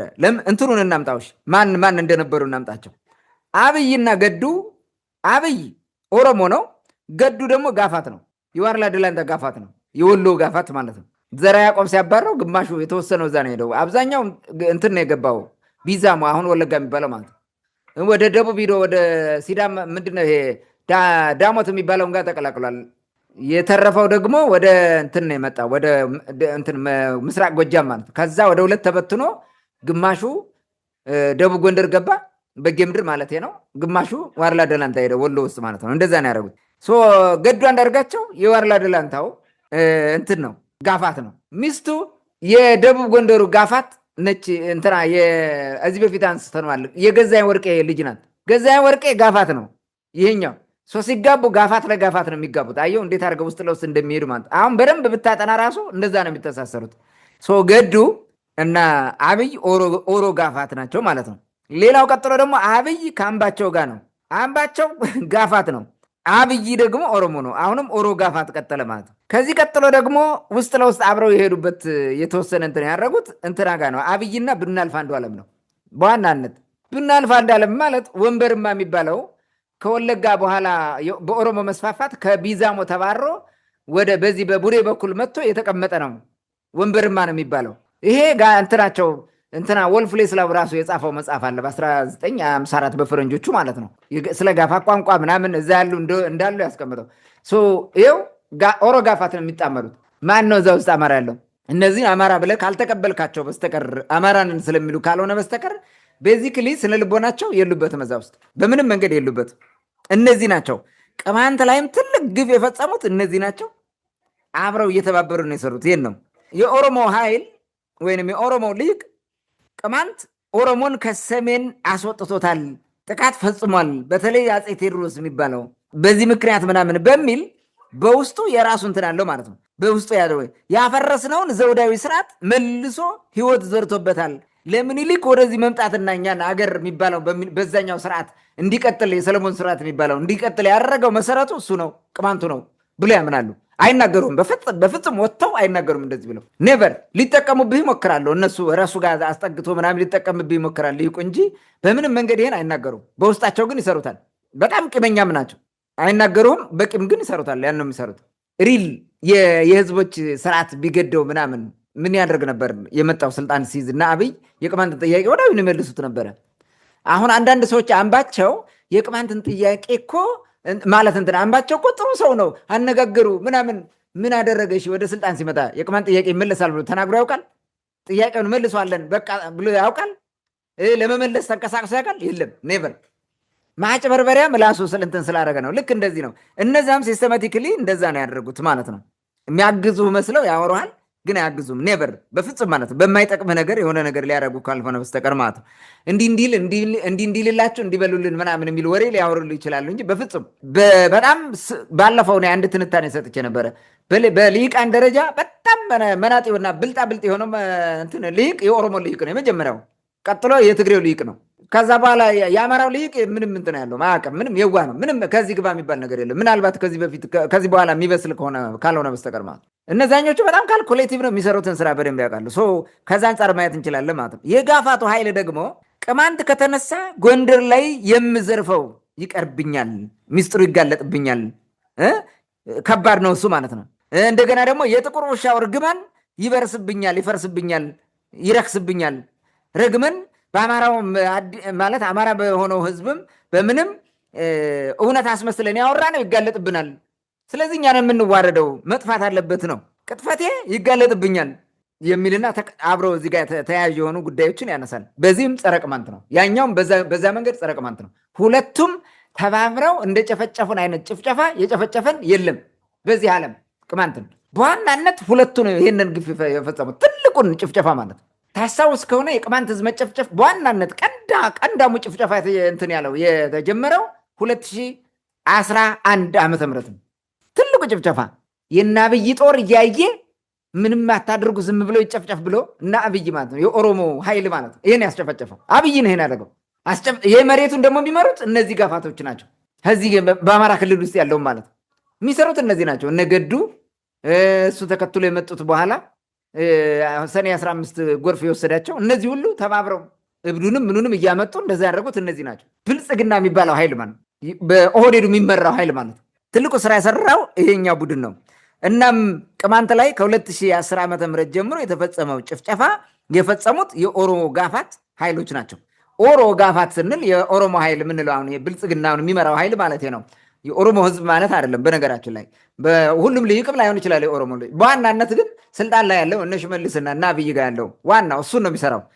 ይሄ ኃይል ወታደሩ ምንም ነገር እንዳያደርግ እያደረገ ያስጨፈጨፈው ያዘረፈው እያየ ማለት ነው በሉት ብሎ ያስፈጸመው ይሄ ነው። ዓመተ ምህረቶችን እያነሳ ድርጊቶችን ልግለጻቸው። እነዚህ ሁለቱ ተባብረው ያደረጉትን አንደኛ 2010 ዓመተ ምህረት ቅማንት ከያለበት ከቅማንት ምድር ውጭ ያሉ በዛ አካባቢ የነበሩ አማራ ነው ተብሎ የሚታሰበው ማህበረሰብ ውስጥ በመንግስት ስራ በምን በተለያየ መንገድ ተሰባጥረው የሚኖሩ የነበሩ ሌላም እንዲሁ እነዚህ በሙሉ ቅማንቶች ተፈናቀሉ ማለት ነው። አሁንም በዛው ዓመት ህዝበ ውሳኔ ተጭበረበረ። አንድ ቀበሌ ብቻ ነው ያሸነፈው ብሎ ጻፉ። አሁን በኋላ እናነሳዋለን። ይሄ ሄኖክ የሚባል አንድ ዝንጥል አለ የዛሀበሻ የሚባል ማለት ነው። እርሱ ራሱ ይሄን እንደዛ አድርጎ ዘግቦታል። አንድ ቀበሌ ብቻ ወደ ቅማንት አስተዳደር ብላ ወሰነች ተብሎ ተጭበርብረን በፍጹም ማለት ሁሉም ነው የተጨበረበረው። ሽንፋ ላይ ተጭበርብሯል። ደረቅ አባይ ምናምን የሚባለው ምንድን ነው ይሄ አኩሸራ ውላላ የሚባለው ተጭበርብሯል። በጣም ብዙ ኮዘራ ምናምን የተደረገውን ታውቃለህ። ይህ ሁሉ እየታወቀ እንዳይነገር አድርጎ አንዲት ብቻ ብሎ ማጣጣል የሰሩት ማለት ነው። ያን ህዝበ ውሳኔ እንዲጭበረበር ያደረጉ ማለት ነው። ህዝበ ውሳኔውን ተከትሎ ደግሞ ምን ወሰነው? 69 ብለው 69 ቀበሌ ብለው ወሰኑ። ለቅማንት ህዝብ መጨፍጨፋ ሲያመቻቹልህ ማለት ነው። አቤቱታ ቢቀርብ አልሰማም አለ አብይ አህመድ ማለት ነው። በፍጹም አልሰማም አለ። እንዲያውም ምን አለ? በዛው ዓመት አብይ ኮሚቴው በተገኘበት ነፍቃዱ በተገኙበት ውይይት ተደርጎ ነበረ። በዛ ጊዜ አብይ ምን አለ? 69ን ተቀበሉ፣ በቃ እሱ ተወስኗል፣ የክልሉ የወሰነላችሁን ተቀበሉ ነው። ሌላ ጥያቄ ካላችሁ በሂደት ትጠይቃላችሁ። እንደዛ አድርጎ ያስጨፈጨፈን አብይ ነው። አብይ የኦህዴዱ ይሄኛው ፍላጎት ደግሞ የማን ነው? የፋርጣው የጋፋቱ ማለት ነው። ሁለቱን እንትን አደረጉ። ከዚህ በኋላ 2011 ዓመተ ምህረት መተማ ዮሐንስ፣ ጭልጋ፣ ላይ አርማጭሆ በሙሉ ተጨፈጨፈ ማለት ነው። ቅማንቱ ራሱን የተከላከለበት ዘመን ያን ጊዜ ነው። ጠንካራ መከላከል አድርጓል ቅማንቱ ማለት ነው። የመጣበት ትልቅ ችግር የተፈጠረው ግን የመተማ ዮሐንስ ቅማንቶች ናቸው። አምነስቲ ኢንተርናሽናል የዘገበው ማለት ነው። ይሄን ማን የጨፈጨፈው? የኦሮሞ የጋፋቱ ማለት የኦሮ ጋፋቱ ቡድን ማለት ኦሮ ጋፋቱ ኤርትራ የመጣን ይሄ አርበኞች ግንባር ነው ምናምን የሚባል የእርሱን አባል የነ ዘመነ ካሴው ማለት ነው። እሱን ይዞ በኋላም ስለማነሳው ማለት ነው ታጣቂ በየቦታው ሰብስቦ ጋፋቱ ይህንን አጠራቅሞ ላሳምነው ጽጌ ሰጥቶ አሳምነው ጽጌ ደግሞ የአሁን ማን ነው ደመቀ ዘውዱ የሚባል ሰውዬን ይዘህ ላመነው የሚባል አንድ ሽፍታ ነበር። እነዚህ ተሰባስበው ነው ያንን ህዝብ የጨፈጨፉት። አይ የሚከላከል አልነበረም።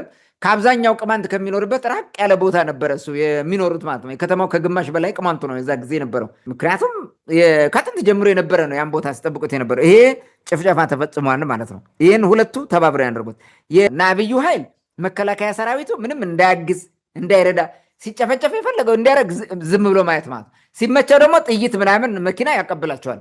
እንዲህ እያደረገ ሲያስገድል ኖረዋል ማለት ነው። ቀይ መስቀል መኪና በአምቡላንስ ጥይት እየጫነው ቦምብ እየጫነው እንደፈለገ ሲመጡ ዝም ብሎ እያየ ማለት ነው። ይህንን ሲያደርግ ነበረ ማለት ነው።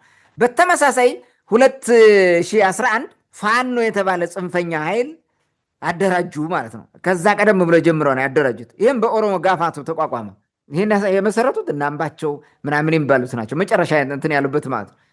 ከነማን ጋር ሆኖ ከናሳምነው ጽጌ ጋር ሆኖ እና አብን የሚባለው ተፈጥሮ ነበር በዚህ ጊዜ ከነዚህ ጋር ሆኖ ይሄንን ስራ ሰራ ማለት ነው። 2012 ጭልጋ፣ አዘዞ፣ ጎንደር ከተማ የተለያየ ቦታ ጭፍጨፋ ተፈጸመ። ትልቅ ግፍ፣ ዘግናኝ ግፍ ማለት ነው። 2013 ተመሳሳይ ዘግናኝ ግፍ ተፈጽሟል ጎንደር ከባቢ ማለት ነው። ከ2013 እስከ 2014 መጨረሻ ለመናገር ራሱ በቃል ለመግለጽ ራሱ የሚያስቸግር የኦሮ ጋፋት ጦር የጨፈጨፈን ቅማንቶች ሰራባ ካምፕ የነበረው በሞርተር ሳይቀር በዲሽቃ ዙ23 ሳይቀር ትልቁን ስራ የሰራው እንትና ምንድነው ጁንታ እያሉ ያስጨፈጨፉን አብረው ለይቶለት ማለት በፊት ኢንዳይሬክትሊ ነበረ። አሁን ለይቶለት ያስጨፈጨፈን ይሄ ነው። ጁንታ ተብለን የተጨፈጨፍ ነው።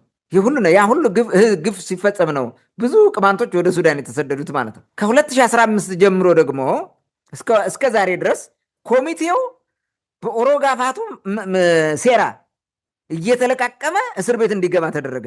የተናጠል ግድያዎች፣ አፈናዎች፣ እገታዎች እንደ ጉድ ተፈጸሙ። ህዝብ እንደ ህዝብ ሁሉ በመኪና አልፎ ሲሄድ እንትን ነበረ። ስንዘግበው ስለነበረ ታስታውሰዋለህ። ዝግንን ያለ ዘገባ ነበረ ምንዘግበው ራሱ አንድ መኪና ሙሉ ሁሉ እንትን አድርገው ከመንግስት ትምህርት ቤት ወስደው እንትን የሚሉ አንዴ 50 ምናምን አንዴ 40 ምናምን ያላገጥ እንዲህ እያደረጉ ብዙ ጭፍጨፋዎች ተፈጸሙብን ማለት ነው።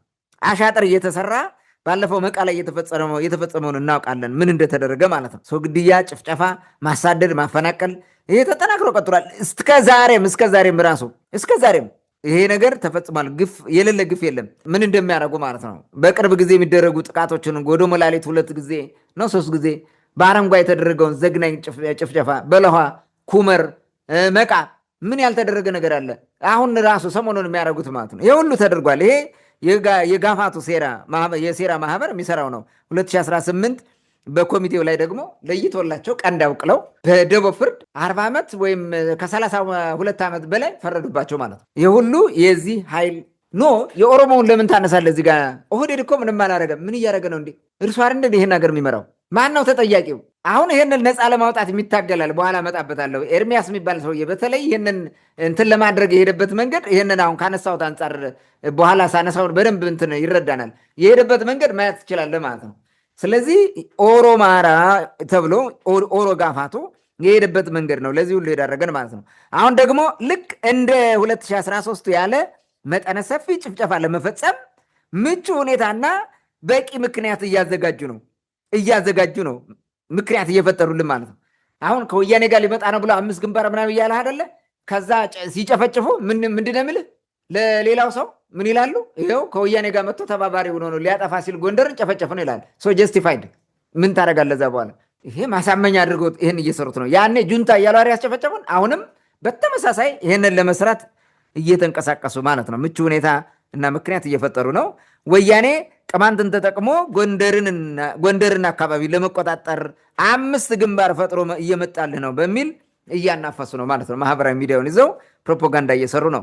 ጋፋቴው የሚመራውን የጎንደር ፋኖ የተባለውን ጽንፈኛ ቡድን ለዚህ ተግባር እያዘጋጀው መሆኑን ደርሰንበታል። ከዚህ በፊት በዘገባ ቀርበነዋል። አሁንም እሱ ነው የሚደረገው። ጎንደር ከባቢ አሁን ይሄ ስኳድ የሚለው ጎጃሜው እርሱ ማለት ነው።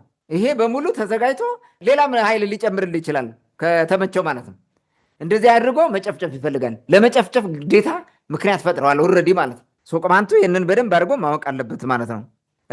የኦሮ ጋፋቶ የአሁኑ ዘመቻ ዋና ዓላማ ምንድን ነው የሚለውን ነገር እናንሳ። ምንድን ነው የሚያስጠብቁት በዚህ ዘመቻ ማለት? አንደኛው ቅማንትን ለመጨፍጨፍ መደላድል መፍጠር ነው። ይሄ ፕሮፓጋንዳ ዘመቻ ስንል የፕሮፓጋንዳው ዘመቻ ማለት ነው። ስለዚህ አሁን ለመጨፍጨፍ ይፈልጋሉ። ለመጨፍጨፍ ቅድመ ሁኔታ ወይንም እንትን በቂ ምክንያት መደላድል አላቸው ማለት ነው። ያመቻቻሉ።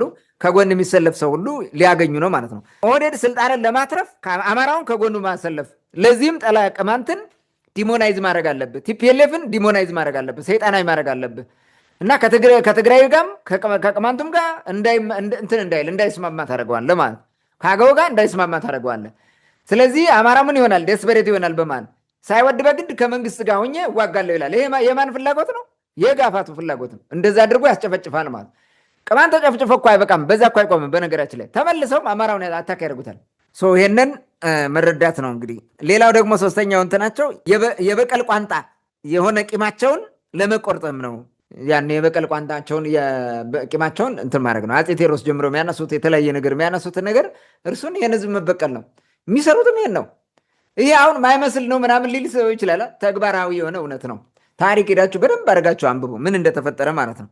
ይሄንን ማድረግ ነው የሚፈልጉት ማለት ነው። እና መሰበር አለበት። ጎንደር የሚባለው ለምን ይመስላል? ጎንደር ምን ስላለ ነው? አንድ እውነት ስላለ እኮ ነው። አንድ እውነት አለ። ለምንድን ነው ጎንደሬው እስከ መጨረሻው የሚዋጋ? የሆነ ችግር ሲመጣ አንድ እውነት አለ፣ አንድ ሀቅ አለ። እዛ ተቀብሮ ተጠብቆ የሚኖረ ሀቅ አለ፣ የኢትዮጵያዊነት ሀቅ አለ። የኢትዮጵያዊነት አንከሮ እዛ ጋ ነው ያለው፣ መልህቆ ማለት ነው፣ ስለሚያውቁ ማለት ነው። ስለዚህ ቅማንትን ከሰበር ነው ይሄ ኢትዮጵያዊነት የሚባለው ይጠፋል ብለው እኮ ያምናሉ። ትዛት ኤክስተንት በዋናነት ችግር የሚፈጥረው ይሄ ነው።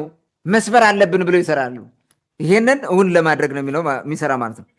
ፋኖውን የማፍረስና የመበተን ፍላጎትም ነው። አሁን እዚህ ጋር እንግዲህ ቅማንት መጣብህ ብለህ እንትን ስታደርገው ምን ይሆናል? አሁን ስኳዱ በሙሉ ብልጽግና ውስጥ ይገባና ከዚህ በፊት ሲያደርግ የነበረው የብልጽግና ፋኖ ሆኖ መጥቶ ይጨፈጭፋል ማለት የብልጽግና ወታደር ወይም የናብዩ የኦህዴዱ ወታደር አብሮ ይጨፈጭፋል ማለት ነው።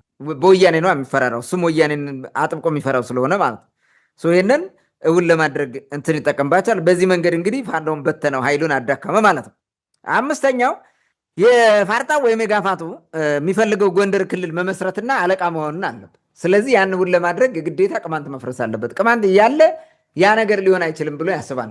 የጎንደር ክልልነት አደገኛ ነው የሚሆነው። ስለዚህ ቅማንቱ መጀመሪያ መመታት አለበት ብለዋል። ይህንን እውን ለማድረግ ነው የሚሰራው ማለት ነው። ሌላው ዓላማቸው ምንድን ነው? የሰሜን ነባር ሀበሻ ህዝብ መበተን አለበት ባይ ነው። ይህን ማንም ያስበው ኦህዴድ። የኦህዴድ ዋና ዓላማው ይሄ ነው። የትግራይን፣ የአማራን፣ የቅማንትን፣ የአገውን ህዝቦች መበተን ቢችሉ አገውን ኩሽነህ ብለው ከራሳቸው ጋር ማድረግ ነው። ቅማንቱንም ኩሽነህ ብለው ለማድረግ ሞክረው ነበር። እንደማይሆን አውቀውታል። አይሆንም። በእንትኑ አመጣጡ ይሄን እንትን አይልም። የአገውም አንዳንዶቹ ካልሆነ ያውቃሉ፣ በደንብ አድርገው ያሳምረው ያውቃሉ። የትግራይና የአማራው እንትን ሊቅ በተለይ የአማራውን ሊቅ እያጃጃሉ የትግራይም ጀምረውታል። አሁን እነ ጌታቸው ረዳን እነ ምናምን አሁን ትልልቅ የሚባለውን አዲስ አበባ ወስዶ አሰልፎ ሲያጃጅሉት አይተናል። እንደዛ ማድረግ ይችላሉ። እንደዚህ አድርገን እንበትነዋለን ብለው ነው የሚያስቡት። ስለዚህ እነዚህን ህዝቦች አጃጅለው ከጎን እያሰለፉ በሆነ ነገር እያደረጉ ማፍረስ ይፈልጋሉ። አንድነት እንዳይፈጥር ሰሜን የሚባለው ህዝብ አንድነት እንዳይፈጥር፣ ይሄ አሁን የጥንት ስልጣኔ ባለቤት የሆነው ሀበሻው ህዝብ አንድነት እንዳይፈጥር ይፈልጋሉ። ስለዚህ መበታተን አለበት። አሁን ቅማንት ብለህ ታስጨፈጭፈውና ነገ ደግሞ ጎንደር ምናምን የሚለውን ለብቻ ታፈርሰዋለህ። በቃ ከዛ በኋላ ምንም የለም፣ አንገትን ሰብረህ ተበትነህ ትቀራለህ። እርሱ እንደፈለገ አድርጎ ይገዛል፣ የራሱን ዳይናስቲ መሰርታል ማለት ነው። ይህን በደንብ አድርጎ ማየት ያስፈልጋል ነው አንደኛው። ሌላው የኦህዴዱ ስርወ መንግስት ለመመስረት ምቹ ሁኔታ መፍጠሪያ ነው። አንድ ስቴፕ እኮ ነው። ታሪክ የሚያውቅ በተለይ እንደ ቅማንት አይነት ህዝብ ታሪኩን፣ እውነታ፣ የቀደመውን ነገር የሚያውቅ ካልጠፋ ያን ነገር ማድረግ አይችልም። አጥፍቶ የራሱን እንትና ሄጀሞኒ መስርቶ የነበረውን እንዳልነበር ማድረግ አይችልም። ስለዚህ ይሄ መጥፋት አለበት ይሄ ህዝብ ማለት ነው። ያን ለማድረግ ነው ይሄን ሁሉ የሚሰሩት። ሌላው ስምንተኛው የመጨረሻው ዓላማቸው እዚህ ጋር ለጊዜው የያዝኩት ማለት ነው የፋርጣን ወይም የጋፋትን የሰሊጥ መሬት ዝርፊያ ማስቀጠል ነው። ይሄ የማን ፍላጎት ነው? የጋፋቱ ፍላጎት ነው። እና ይሄ ጎንደር ላይ ያለ ፋኖ ነኝ ብሎ በዚህ በጋፋቱ ማህበር የሚመራው ማለት ነው። የዘረፉትን የሰሊጥ መሬት በመተማ አሁን ደግሞ እንትና ይሄ ወልቃይት በቋራ የዘረፉትን ቅማንቱንም አፈናቅለው ሌላውንም እዛ አፈናቅለው አሳደው በሙሉ የዘረፉትን እርሱን ማስቀጠል የሚችሉት ይሄንን እንደዚህ በማድረግ ነው። ለምን ወልቃይት ሊወሰድብህ ነው።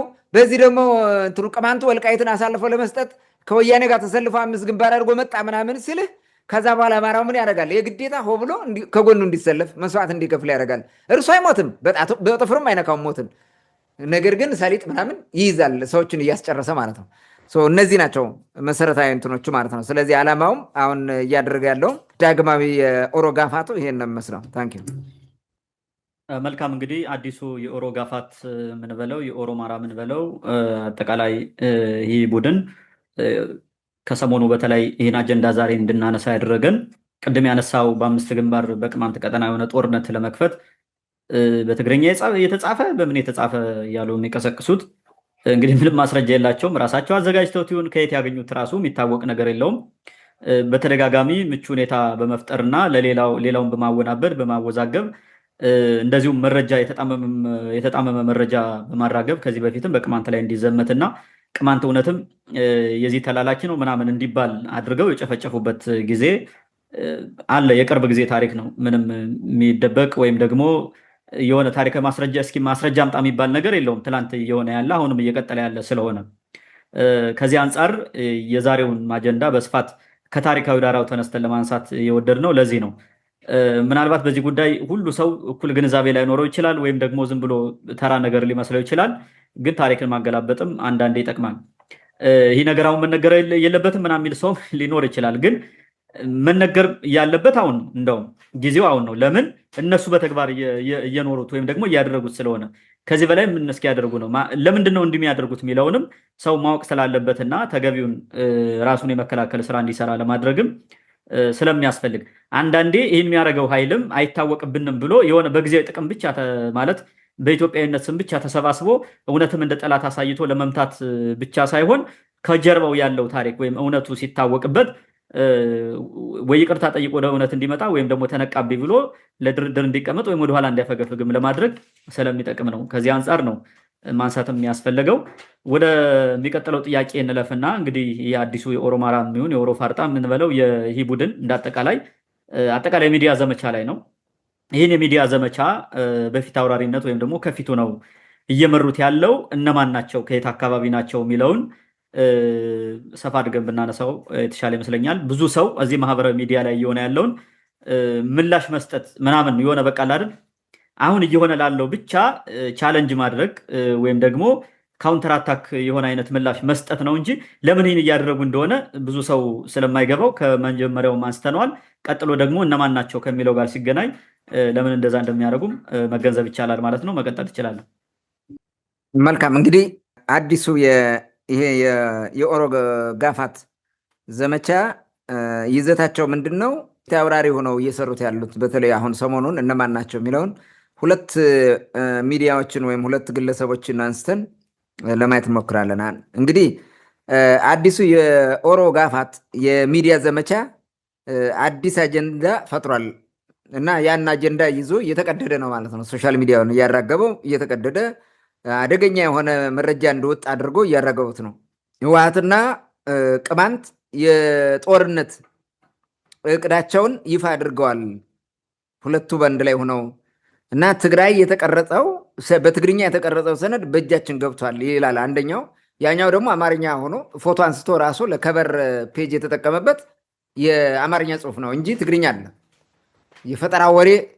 ምክንያቱም ትግርኛ ነው ብለህ ስታወራ ሞር ቲፒኤልኤፍ የሚለውን የበለጠ ያከብደዋል ተብሎ ይመስለኛል እንደዛ የሚያወሩት እና ተነጋግረውም እንትን ያደረጉት ሆን ብሎ አሁን የጋፋቶ ማህበርና የኦሮሞ ቡድን ይሄን የሚሰራው ማለት ነው እና አብይ ቡድን ደሊብሬትሊ የሰሩት ስራ አለ ማለት ነው። እኔ እንደሚመስለኝ በዛ ቀጠና ማድረግ የፈለጉት ነገር አለ ማለት ነው። ይሄ የብልጽግናው ኃይል ማለት ነው ያቀዱት እቅድ አለ በዚህ በኩል ማለት ነው እና ደግሞ ህዝቡን ከጎናቸው ለማሰለፍ አቅደው እየሰሩ ይመስለኛል። ይሄንን እንትን ያደረጉት እና በዋናነት የዚህ ዘመቻ ብለው ይሄንን የጻፉት ዋናዎቹ እነዚህ 2 የኦሮ ጋፋቶቹ ናቸው ብዬ ነው የማስበው። ምክንያቱም ይሄ ብልጽግናው ይሄንን ማድረግ ይፈልጋል። በዛ አካባቢ ያለውን ህዝብ ከጎኑ ማሰለፍ ይፈልጋል። ቅማንቱ ፍራስትሬት አድርጎ በቃ ከመንግስት ጋር ሄዶ ልተለጥፎ በቃ እንትን እንዲል ማለት ነው። ጥያቄ እንትቸዋለሁ ብሎ እንዳልጨፈጨፍ ብሎ የሆነ ነገር እንዲያደርግ ይመስለኛል ደሊብሬትሊ እያሰቡት ያሉት። አንድ ይሄ ነው። ሁለተኛ አማራ ክልል ውስጥ ያለው ህዝብ በዛኛው በነ ዘመነ ካሴ ላይ እንዲነሳ ለማድረግ ነው። ይሄው ቱ ዚስ ኤክስተንት ነው የሚያጠፋን፣ ጽምዶ እንደዚህ መጥቶ ሊያጠፋን ነው በሚል እንደዛ ለማድረግ ነው እያራገቡት ያሉት ብዬ አስባለሁ። እና በዋናነት ይሄን ነው የሚያስቡት። እስቲ አስበው አንተ ቲፒኤልኤፍ በህይወቱ ስልጣን ላይ በነበረበት ጊዜ በህይወቱ አይደለም የጦርነት ሰነዱን የፖለቲካ ሰነዱን አሳይቶ ያውቃል? እስቲ አስበው ይህን የመሰለ ግንባር ምናምን ፈጥሮ ውጊያ ሊዋጋ ሰነዱ በእጃቸው ሲገባ ማለት ነው ወጥቶ ቲፒኤልኤፍ አሁን ይሄን ያደርጋል? ትልቅ ልምድ ያለው ድርጅት እኮ ነው ቲፒኤልኤፍ። ከደርግ ጋር ተዋግቶ ከዛ በኋላ ደግሞ አገር መርቶ አሁን ደግሞ ባለፈው ትግራይን ሲጨፈጭፉ መክቶ አሁን ደግሞ ያለውን አስበው። ይሄ ሁሉ እንዴት ነው? በዚህ ጅልነት ነው እንደዛ የሚደርሰው? እንዴት ነው? እንኳን ቲፒኤልኤፍ ብልጽግና እንኳን እንዲህ አይነት ሰነድ አይሸጥም በፍጹም ማለት ነው። እና ሲጀመር እንዲህ አይነት ሰነድ የውጊያ ሰነድ አይወጣም ከቲፒኤልኤፍ ዘንድ። በትግርኛ ተጽፎ ወጣ ምናምን በምንም መንገድ ማለት ነው ማይሆነውን ነገር እና ይህንን የፈጠራ ወሬ በፕሮፓጋንዳ መልክ የሚያቀርቡት ደግሞ የኦሮ ጋፋት ጋዜጠኞች ናቸው። በነገራችን ላይ ይሄኛው ወረቀት ደረሰን ሰነድ ደረሰን እያሉ ቢዘግቡም ሌሎቹ በሶሻል ሚዲያ ያራግቡታል። ቅማንት የሚል ዋና ማራገቢያ ፈጥረው እያራገቡት ናቸው። ሌላው የዚህ የኦሮ ጋፋቱ ማለት ነው የሚሰሩት ይሄን ነው። ትልቅ ስራ የሚሰሩት ያንን በደንብ አድርገን ማየትና መረዳት ጠቃሚ ነው። እሺ እስኪ ሰዎቹን እናንሳ። ለጊዜው ሁለት ሰዎችን ላንሳ። ቅድም ተናግሬው ነበረ። ኤርሚያስ ለገሰ ዋቅጅራ የሚባል አዲስ ኮምፓስ ነው ምናምን የሚባል ሚዲያ ፈጥሮ ማለት ነው። ይሄ የአሜባው አንድ ክፋይ ነው። የአሜባው ጥፍር ይመስለኛል። ይሄኛው ራሱ ጥፍር ካለው አሜባ፣ የአሜባ ማለት የኢሳቱ አሜባ ማለት ነው። ሲከፋፈል ኢትዮ 360 ሆነ። ከዛ ሲከፋፈል ደግሞ እንደዚህ ከዛ እንግዲህ የአሜባው አንድ ቁራጭ ማለት ነው። ለከርሱ ብቻ የሚኖር ሰውዬ ማለት ነው። እንግዲህ ይሄ ነው ኤርሚያስ ለገሰ። ወደኋላ ሄደ ብትመለከተው በ2008 ዓመተ ምህረት ማውራ ላይ ጭፍጨፋ ከተደረገ በኋላ በኢሳት ወጥተው ዘገባ የዘገቡት የኢሳት ድርጅት የሚባለው መሳይ ያነበበው ዜና አቀነባባሪዎቹም አብረው ሰሩ የነበረው ይሄ ነው። አብሮ ነው። በኢሳት በኩል የቅማንት ኮሚቴ መቀሌ ቢሮ አለው የወያኔ ተላላኪ ነው ብለው የጻፉትና ለመጀመሪያ ጊዜ ለህዝብ ነግረው የዋህን አማራዎቹ መቀሌ ቢሮ አለው እያሉ እስከዛሬ ሲያወሩ የነበሩት ማለት ዛሬ ሞኝ አብርቶ የሰጡትን አያጠፋ ማለት እንደዛ ማለት ነው። በጨለማ ጃንጥላ ዘርግተህ ብትሰጣውም ይዞ መሄድ ማለት ነው። ጨለማ ነው ብሎ እንትን ማያደርግ ማለት ነው። ፀሐይ በሌለበት ልክ እንደዛ በለው። ይሄኛው እዚህ ጋር እንደዚህ ያደርገው ፈጥረው ሰጡት ይህን ነገር ማለት ነው። ከዚህ ውስጥ ኤርሚያስ ለገሰ ያለበት የዋቅጅራ ልጅ ማለት ነው። ራሱ ኦሮሙማ ብሎ ለብልጽግና ወይም ለኦህዴዱ ስም ያወጣለት ኦህዴድ ውስጥ ገብቶ ግርድና እየሰራ ነው። አይተህ ከሆነ ከትግራይም ጠፍቶ የመጡ የሆኑ ምናምን ጋር አብሮ በኢቲቪ መግለጫ ይሰጣል እኮ አብሮ እንትን ቀርቦ ማለት የሆነ ውይይት ሲወያዩ ምናምን አይተዋል። ኤርሚያስ ለገሰ ማለት ኦልሬዲ ገብቷል። የብልጽግና ገረድ ነው የሚሰራው። እንደዛ ነው። ክፍያ የሚከፍለው ብልጽግና ነው። ኦልሬዲ እንትን ብሏል። በዝውውር የመጣ ማለት ነው። ሌላ ምርጫ የሌለው ወደ ትንሽዬ በዋቅጅራ በኩል ያለው ማለት ነው። በዋቅጅራ በኩል ያለውን ኦሮሞነት አስልቶ ስልጣን ላይ ስላለ ዛሬ እንትን ባለቀትር ስለሆነ ኦህዴድ፣ ስለዚህ ኦሮሞነት ይሻለኛል ብሎ የሄደ ሰውዬ ነው። ኢትዮጵያዊ ነኝ እያለ ሲያንባርቅ የነበረ ሰውዬ እሱን ትቶ አሁን እዛ ውስጥ የገባ ማለት ነው። በዛ ደም ቆጥሮ ሂዶ የጠፋ ግለሰብ ማለት ነው። እንግዲህ ከዛ ገብቶ ተጨፍኖ ጸረ ቅማንት ዘመቻን ይዘምታል። ተጨፍኖ ማለት ነው። ይሄ ምን ኮንሲኩዌንስ ያመጣል ሪል ነው ወይ ብሎ አይናገርም። ኤርሚያስ የሚባል ሰውዬ እስከዛሬ ቅማንት የሚባል ሰው ጋብዞ በሚዲያ እንዲናገሩ አድርጎ ሰምተው ታውቃለህ? የለም። ጥላቻቸው የምታየው በዚህ ነው። አንድም ሚዲያ እንትን ቅማንቱን ጋብዞ በቅማንቱ ጉዳይ ማውራት አይፈልግም። ስለ ቅማንት ከሆነ በእጃ ዝውውር ነው። ምናልባትም ከሱ ቤት ቀርባ እንዴ እንትና ጥሩ ነገር ተናግረዋል ኃይለ ኢየሱስ አዳሙ ማለት ነው። እሱም ኃይለ ኢየሱስ ስለሆነ ነው፣ እውነት ስለሚናገር ማለት ነው ልጁ። ከዛ ውጭ ግን ይሄ ሰውዬ ጸረ ቅማንት ነው በሳቢው ማለት ነው። ለዛ ነው ቅማንትን ጋብዘው ከቅማንት ጋር ውይይት ማድረግ የማይፈልጉት ማለት ነው። ትርፍ የሚያተርፉ እስካልሆነ ድረስ ያን ማድረግ አይፈልጉም ማለት ነው። ሆዳደሩ ኤርሚያስ ለገሰ ከትላንት ወዲያ የደረሰን ጥብቅ መረጃ በሚል ማለት ነው ህወሓት ጦርነት ሊጀምር ነው ምናምን በሚል አቃውጦ አደረገው። በዚህ ርዕስ ስር ባቀረበው ዝግጅት ወደ 1 ሰዓት ከ41 ደቂቃ ምናምን አውርቷል። ካወራው ውስጥ 50 ደቂቃው ይሄን ነው የሚመለከተው። 50 ደቂቃ የሚሆነው የቅማንት እና የወያኔ እንትን የህወሓት ነው የሚለው እሱ የህወሓትና የቅማንት ታጣቂ እንትን ይላል። አንዴ ቅማንት ብሎ ነው የሚጠራው። ቅማንት ብሎ በቃ ታጣቂም አይልም። አንዳንዴ የቅማንት ዲሞክራሲያዊ ንቅናቄ ይላል። የቅማንት ምናምን በቃ ቅማንት ሁሉ እያለ ያወራዋል ማለት ነው። እንደ ህዝብ ራሱ ያን ያደረገው ማለት ያን ወረቀት ሰጡት። እነ ብልጽግናዎቹ ጽፈው ሰጧቸው።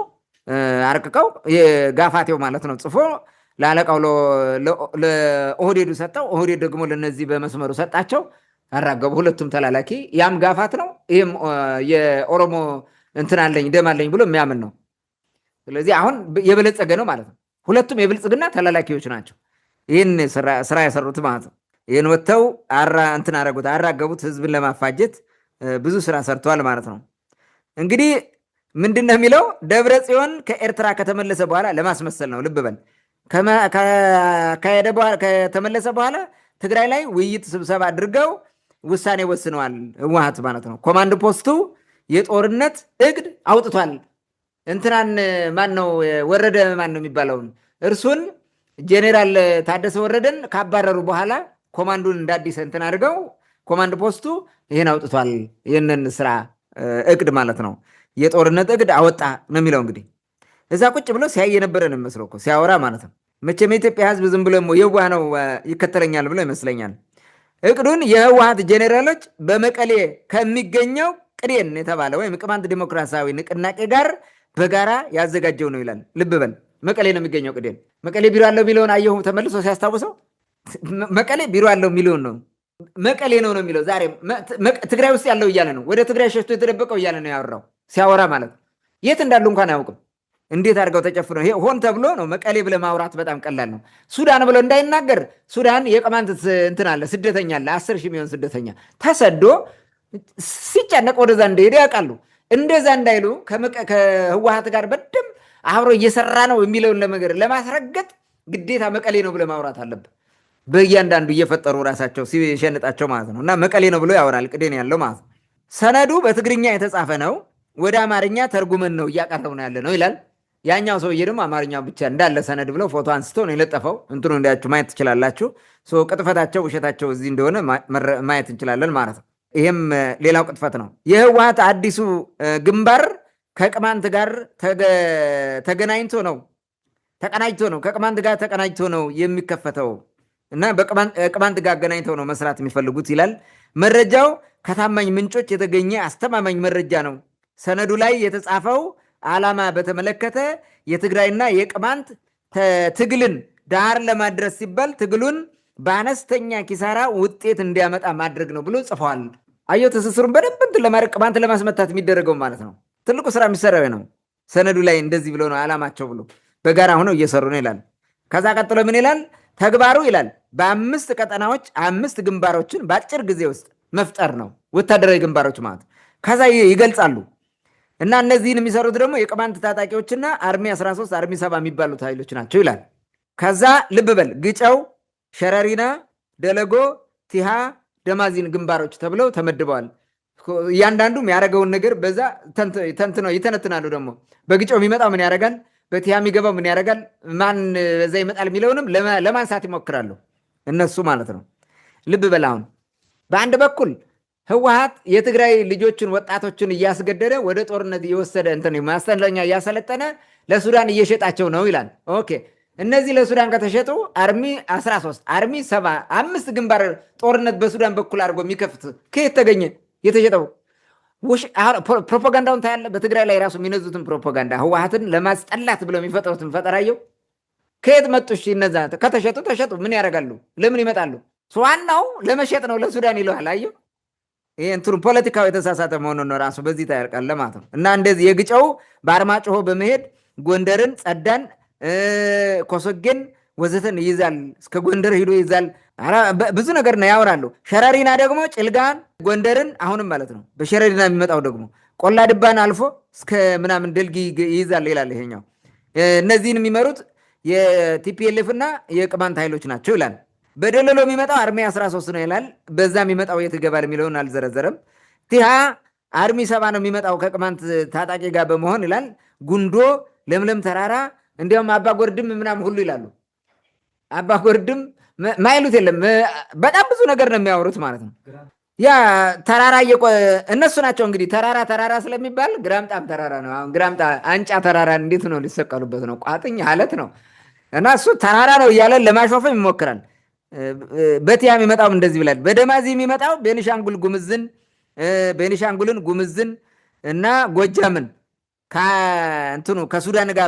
ከሱዳን አስተዳደር ጋር በማገናኘት መቆጣጠር ነው። በዚህ ደግሞ ከቲፒኤልኤፍ ወታደሮች ጋር የሚሰማሩት አገዎቹና የጎጃም ፋኖ ነው ቲዲኤፍ ጋር ሆኖ ማለት ነው።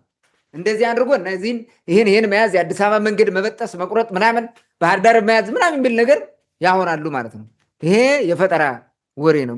በፍጹም እንዲህ አይነት የጦርነት ስትራቴጂ ወይም እንደዚህ አይነት እንትን አይወጣም።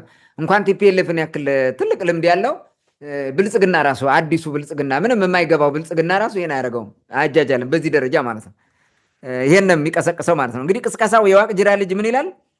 ትንተና ነገር ጨምሮበት ማለት ሲያወራ የጎንደር ህዝብ ተዘጋጅ፣ ጦርነት ግጠም አልልህም ይላል። እንግዲህ ግጠሙ ማለት ነው። ግን የጎንደር ህዝብ ተዘጋጅ፣ በቅማንት ስም እቅድ አዘጋጅተው እየመጡ ነው፣ ሊበሉ ነው፣ ሊቆረጭሙ ነው እያለን ሲቀሰቅስ የነበረው ይህን የተናገረው።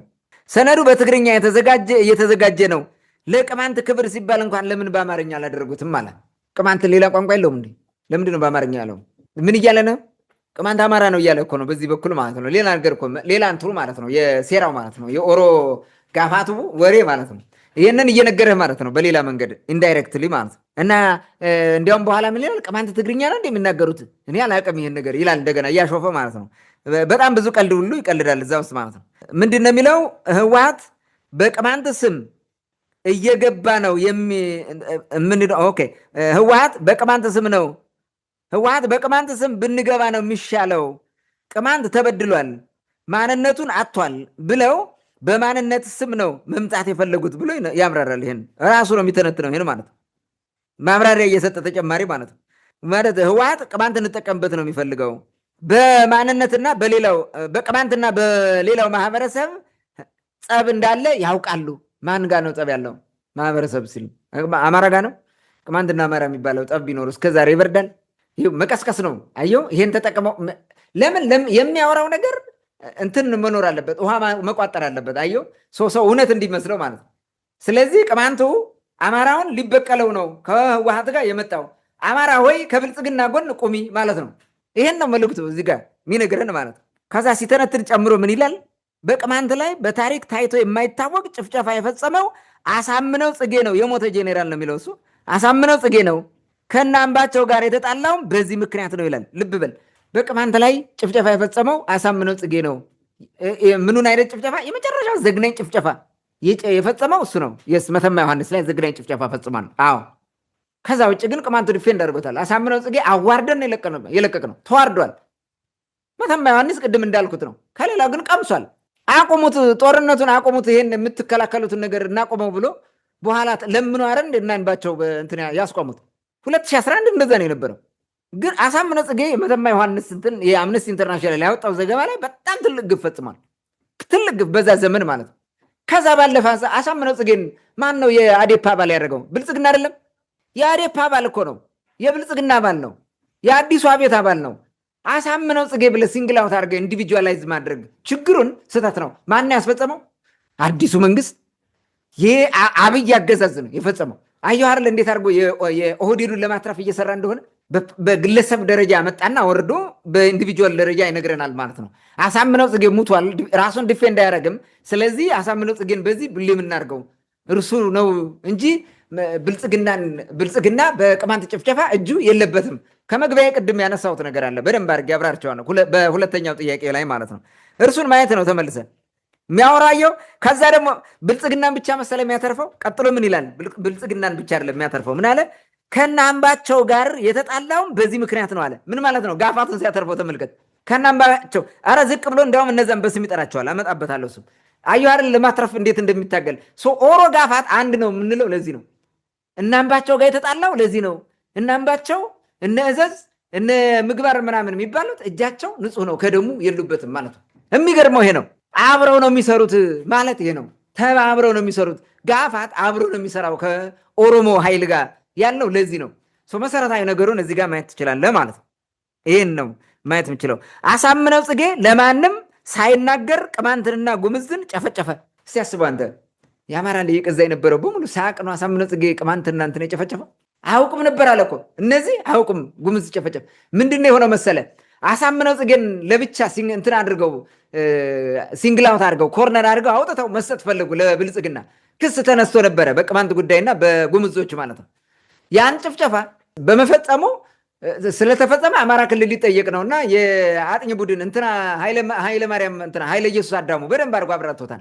አጣሪ ኮሚቴ ተመሰረተለት 3 አማራ ክልል እንዲያውም ኦሮሚያ ክልል መከላከያ ገብቶ እንትን ስላደረግ እሱም ይጣራልኝ ብሎ ያኛው አጌነስ መከላከያ ይሄኛው ደግሞ አጌነስ አማራ ክልል የጉምዝና የቅማንት ሆኖ እንዲጠና ግብረ ኃይል ተቋቁሞ ነበረ አለ። ስለዚህ በዛ ጊዜ አጥኝ ቡድን እንዳይመጣ ተከላክሏል። እንትና እመታለሁ ብላል። አሁን ምንድነው እችን ነው የሚያራግባት እንጂ በዋናነት ምንድነው ያደረጉት? አሳምነው ጽጌ እንትን አልታዘዛቸው አለ። ችግር ፈጠረባቸው። ህዝቡ እነሱን ሳይሆን አሳምነው ማዳመጥ ጀመረ። የፋርጣው ኃይል እዛ የገባው በእናምባቸው የሚመራው ዶሚኔት ለማድረግ ሞከረ፣ አልሆነም። ገዱ አንዳርጋቸው ሞክሮ ተባሯል። አናዘር ጋፋት ማለት ነው። እንትን አባሮኛል ብሏል። እሱ ራሱ ሲያብራራው ነበረ። እንደዚህ ሆነ ይሄ ጋፋት ማለት ነው። ስላባረረው ችግር ስለመጣ አሁን ምን ማድረግ አለባቸው? አሳምነው ጽጌ ባይ ኩክ ኦር ክሩክ መወገድ አለበት። ባይ ኤኒ ሚንስ መወገድ ነበረበት። ለማስወገድ ምን ማድረግ አለባቸው? እንዲህ አይነት ፈጠራ ወሬ መፍጠር አለባቸውና እንትኑን ደፈደፉበት ማለት ነው። ወንጀሉን አሳምነው ጽጌ እኛ እናውቅም እርሱ ነው እንዲያደርገው እያሉ ራሳቸውን ከደሙ ንጹህ ማድረግ ጀመሩ። ተመካክረው 500 ሚሊዮን ብር መድበው እኮ ነው እንደዛ ያስጨፈጨፉን። ተመካክረው እንዲያውም 700 ሚሊዮን ነው። እኔ አንድ ጊዜ ዘግቤው ነበረ 2011 እና እንትን ፌስቡክ የተዘጋው ራሱ በዛ ምክንያት ነው። በጣም ብዙ ሰው አየው፣ አዘጉብን፣ ሪፖርት አድርገው ፌክ ነው ተብዬ የተዘጋብኝ እሱ በዛ ያን ዘግቤ ነው። ዩሲ እንዴት እንትን አድርገው እንደሚያጭበረብሩ ማለት ነው። እና አሳምነው ጽጌን ለብቻ እንትን ለማድረግ ነው። እነሱ አሳልፈው ሰጥተው ነፃ ለመሆን ነበር። አሳምነው ጽጌ ቀድሞ እርምጃ ወሰደባቸው። ሁሉም አልቀረለትም፣ ተሸኘ እንደ ተንኮሉ ማለት ነው። ያ ነው የሆነው። ስለዚህ እዚህ ጋር አሳምነው ጽጌ ላይ የሚያወሩት ነገር ለብቻ አድርጎ እንዲያውም ጉምዝን ክልሉ ሂዶ ስለጨፈጨፈ ትልቅ ወንጀል ነው ይላል። ጉምዞች እኮ የተጨፈጨፉት የአማራ ክልል ውስጥ የነበሩ ጉምዞች እኮ ናቸው። እነዛ 250 ጉምዞች በጠራራ ፀሐይ ያለቁት ጃዊ ውስጥ የነበሩት እኮ ናቸው እንጂ ጉምዝ ክልል አይደለም። ይህ ይታወቃል እኮ ከዚህ በፊት ማለት ነው። ኦኤምኤን የዘገበውን ዘገባ ማየት ይችላሉ። ሌላው ምን ይላል? አሳምነው የራሱ ጦር ነበረው። ክልሉ 500 ሚሊዮን ብር በድቦለት ነበር። ለዛም የማይወራረድ አድርጎ ሰጥቶታል አለ። ልብ ሁለቱ አይጋጭም? ሁለቱ ይጋጫል እኮ። በዛ ጊዜ ግጭት የነበረው ከቅማንት ጋር ነው። 500 ሚሊዮን ብር መድበው ከሰጡት እንዴት አያውቁም እንደሚጨፈጭፍ? እስቲ አስበው። ቅማንት ላይ ዘመቻ ሲዘመት እንዴት ነው የማያውቁት? አሳምነው ያውቃሉ። ግን ምንድነው ያሳምነውን ክሬዲት ማሳጣትና እነሱ የበላይ እንዲሆኑ እኛን ኦቨርሻዶ አድርጎናል ብለው ስለ እንትን ስላሉ ለማጥፋት ነው አሳምነው ጽጌን እንደዛ የሚያደርገው። ይሄኛው ደግሞ ምንድነው የኦሮሞውን ኃይል ኦህዴዱንና ጋፋቱን ለማትረፍ ነው። አሁን ይሄ አሳምነው ጽጌ ብቻ ነው አድርጎ የሚያመጣው። አሳምነው ጽጌ በምንም መንገድ ብልጽግና ነው ከስር አውጥቶ እንደዚህ ያደርግልን ምራልን ብሎ አምጥቶ ማዕከላዊ ኮሚቴ አድርጎ የክልል ቢሮ ሰጥቶ አስተዳደር ብሎ የሰጠው እና እንዴት ሊሆን ይችላል? ይሄ ትክክል አይደለም ማለት ነው። በኋላ እነ አምባቸው እነ እዘዝ እና ምግባሩ ሲሰሙ ደነገጡ።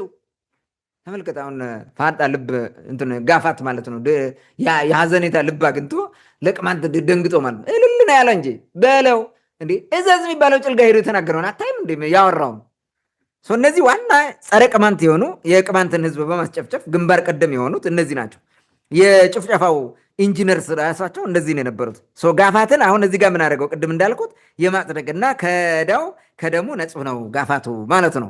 እነዚህን ከዳ ንጹህ ሲያደርግ ደግሞ ኦሮ ጋፋት አይደለ በወቅቱ የነበረው ስርዓት፣ ያኛውም ኦህዴዱ ነፃ ይሆናል ማለት ነው። በቅማንት ጭፍጨፋ ቁጥር 1 ተጠያቂው ብልጽግና ነው። ቁጥር 1 ነምበር 1 ማለት ምክንያቱም ሁሉን እያስተዳደረ እያመጣ በጀት እየመደበ ያስጨፈጨፈን እሱ ስለሆነ ማለት ነው። ለማሳጠር ፈጠን ልበል። እነዘመነ በቅማንት ጭፍጨፋ ላይ ተሳትፈዋል። ትግራይ ያለው ቅዴን ወይም የቅማንት ዲሞክራሲያዊ ንቅናቄ የሚባለው ከነዘመነ ጋር ታርቆ ነው ወይስ ቅማንትን የጨፈጨፈው ብልጽግና ነው ብሎ ሊመጣ ነው? የአየው ፖለቲካው የእንትና የዋቅጅራ ልጅ ዋና ዓላማው ይሄ ነው። ይሄን ነው እንትን መበተን ማለት ነው። አየው ምን ብሎ ሊመጣ ነው ቅማንቱ? እነ ዘመነ እኮ ጨፍጭፈውታል ቅማንቱ። የስ እነ ዘመነ ጨፍጭፈዋል አብረው። ቅድም ተናግሬዋለሁ። መተማ ዮሐንስን አብረው ነው የተሳተፈው። እንዲያውም ጦሩ የት እንደነበረ ታውቃለህ? ወረታ፣ ደቡብ ጎንደር ወረታ የሚባል ቦታ መጥቶ ተጠራቅሞ ነበር ከኤርትራ መጥቶ። ይሄን አብረው ይዘው ሄደው ከታጣቂ ከሚሊሻ ጋር ምናምን አድርገው ነው የጨፈጨፉት የመተማ ዮሐንስን ህዝብ ማለት ነው። 2 ቀን ሙሉ የጨፈጨፉት እነዚህ ናቸው። አብረው ተሳትፏል። የስ የጨፈጨፈ ጨፍጭፏል። ከዛ ምን አለ አሁን ከህወሓት ጋር ከመጡ እንደዚህ የሚል ነው ወይ? ምንድነው ሰነዱ? በቅማንት ኮሚቴ በቅማንት ታጣቂዎችና በፋኖ መካከል አሁንም እንትን አለ፣ እርቅ የለም፣ ስምምነት የለም፣ ይሄ ፈተና ሊሆነን ይችላል ብሎ ተናግሯል የሚለውን ነገር ሲያብራራ ነው ይሄን የሚያመጣልህ ማለት ነው። ስለዚህ ብልጽግና ነው የጨፈጨፈን ሊሉ ነው ታዲያ ዘመነ ጋር አብረው የሚሰሩት ምናምን እያለ ያብራራል ማለት ነው። እንትኑን ያሁን ፖለቲካ ያሰራል ማለት ነው። እና እውነት ሲያስመስለው ማለት ነው። እንትናቸውን ወሬውን እውነት ለማስመሰል የሚያወራው ነው። ዘመነ ካሴ ቅማንትን አልጨፈጨፈም ከቅማንት እጁ ነፃ ነው የሚል ማንም የለም ብሎ የማያውቅም ምንም አያልቅም። ይሄንን እንትን ለማድረግ ነው እነሱ አሁን ለማሳጣት ማለት ነው። የሆነ እውነት አስመስለው ለማውራት ነው። ዛሬ 5 ግንባር ከህወሓት ጋር ሰርቶ ሲመጣ ከነዘመነ ካሴ ጋር እንዴት አድርጎ ሊሰራ ነው እንዴት ሊያደርግ ነው የሚል ነገር ያወራል ማለት ነው። ማይመስል ነገር ብሎ ለማውራት ምናምን ለማጣጣል ፖለቲካውን ፕሮፓጌት ለማድረግ የሄደበት ማለት ነው። ስጋት ተብሎ ከተቀመጠው አንዱን ይሄን አብሮ ጠቅሷል። ሌላ ስጋት ምንድነው? ብልጽግና ቅማንትና ትግሬ መጣብህ በሚል የጎንደርን አማራ ያነሳሳብናል ብለው ጽፈዋል ይላል። ተመልከት እንግዲህ አየሁ አይደለ? ያነሳሳብናል እውነት እንዲመስል ማለት ነው። አንተ ስታየው አንተ የመረጃ እውነት ነው እንዲህ ይላል ወያኔ እንትና ብልጽግና እንደዚህ እንደሚል ምናምን ብሎ ነው ይሄንን የሚሰሩት ማለት ነው። እንግዲህ እና አብይ አህመድ ከደህንነት ቢሮ የመጡ ሰዎች ናቸው። በደህንነት አሻጥራቸው ይህንን ሰነድ ቁጭ ብለው ሰርተው ጽፈው ይሰጡታል። እዛ አካባቢ ያለ ቦታ የሚያውቅ ምናምን ጽፈው ማለት ነው። እውነት አስመስለው የቅማንት አስመስለው ይሰጡታል ማለት ነው። ያን ያደረጉት እና እንዲያውም ሌላ ደግሞ ምን ያወራል? የጦስ ዶሮ የሚለውን ነገር ስንጠቀም ነበር ኢሳት ውስጥ እያለን እንደዛ አድርገን ለነ እንትኖችም አስተማር ናቸው ምናምን የሚል ነገር ያወራል። ልብ በል አሁን የቅማንትን የጦስ ዶሮ እያደረገ ነው እርሱ ዛሬም ማለት ነው። እዚህ በፊት ግን ይሄ ትቻለሁ። ምናልባትም በዚህ በኋላ ምንድን ነው የሚባለው የሽግግር ፍትህ ሲመጣ ኔሬቲቭ ነው የሚለው እሱ ኔሬቲቭን እንቀይራለን ይላል። እንደዛ እና ሁሉም ተጠያቂ ነው። ግን ትተናልኛ እኔ ከዛ ተመንጭቄ የወጣሁት በዚህ ምክንያት ሄዳለ። አሁን ምን እያደረገ ነው? የቅማንትን ህዝብ የጦስ ዶሮ እያደረገ ማለት ነው። ተመልከተው። የጦስ ዶሮን ፖለቲካ ትቼዋለሁ ብሏል። አሁን ደግሞ የቅማንትን ህዝብ የጦስ ዶሮ ያደርገዋል። ይኸውልህ እንደዚህ ያደረግ ነው። የቅማንት ምድር እየጠቀሰ በዚህ ሊመጣ ነው፣ ቅማንቶቹ ጋር ሊመጣ ነው እያለ እያወራ ማለት አሳልፎ እየሰጠ ነው። ሰይጣን የሆነ ሰውዬ ማለት ነው። ለሆዱ ለከርሱ ሲል ማለት ነው። ለከርሱ ሲል የሚሰራው ስራ ነው ይሄንን ማለት ነው። እነ ደመቀ ዘውዱ ሌላ ደግሞ ያጭበረበር ዋና ማለት ደመቀ ዘውዱ እንቅፋት ይሆነናል ብለው ደመቀ ዘውዱን ትልቅ ንጉስ አስመስሎ አይከን ነው የትግሉ ምናምን እያለ ሰሞኑን ከተነበረው ጋር ለማገናኘት ተሞከረ። አንደኛው እኛ ከዚህ በፊት የተቸነው ማለት እሱንም ተናደውበት ይመስለኛል። ይሄንን ነገር ነው የሚያመጣው እና እርሱን ማጥፋት ነው ምናምን ሚዲያውን ተቆጣጥረው የጎንደርን በዛ ደግሞ ማራገብ ስሙ ማጥፋት ነው። ምን ለማለት ነው? ደመቀ ዘውዱ የጎንደር አካባቢ በቃ ዋና ስለሆነ እርሱን ሊያጠፉባችሁ ነው የሚመጡትና ጎንደሬዎቹ በአንድ ላይ ተሰብስባችሁ ተዋጉ፣ ወያኔንና የቅማንትን ታጣቂ ተዋጉ ማለት እኮ ነው ሲነግረህ። አየው ወልቃይትን ሁሉ ለማፈን ነው፣ የወልቃይትን መሬት እንትን ለማድረግ ነው፣ ለወያኔ ሊሰጡ ነው የሚመጡት የሚለውን ነገር በደንብ አድርጎ እየነገረ ማለት ነው። ፊስማር እየመታ ማለት ነው። ይህን ነው ቅድም ጎንደሬ ተዘጋጅ ሲል ነበር። ይኸው እንዲህ እያለ ይነግራቸዋል ማለት ነው። ይህን ያደረገው ጦርነቱ ሊጀመር 11 ሰዓት ከ45 ነው አደ 11 አወር የሚለው ፈረንጁ ማለት ነው ላይ ነው ያለው። መንግስት በተለይ የፌዴራል መንግስት ትልቅ ዝግጅት ማድረግ አለበት፣ በጥንቃቄ መዘጋጀት አለበት እያለ ይሰብካል ማለት ነው። እንትኑ ለጌታው ሲነግረው ማለት ነው። ግን እኮ ይህን ሰነድ የሰጠው የፌዴራል መንግስቱ ነው ራሱ እና አብይ ሰርተው ነው የሰጡት ይህንን ሰነድ ማለት ነው። ይሄ ነው ኤርሚያስ ቦጠለቀው። ይሄን ነው ኦኬ። የእንትናን እናምጣው። ማን ነው የሚባለው? ሄኖክ ማን ነው? ሄኖክ አባቱን ስም አናውቀውም።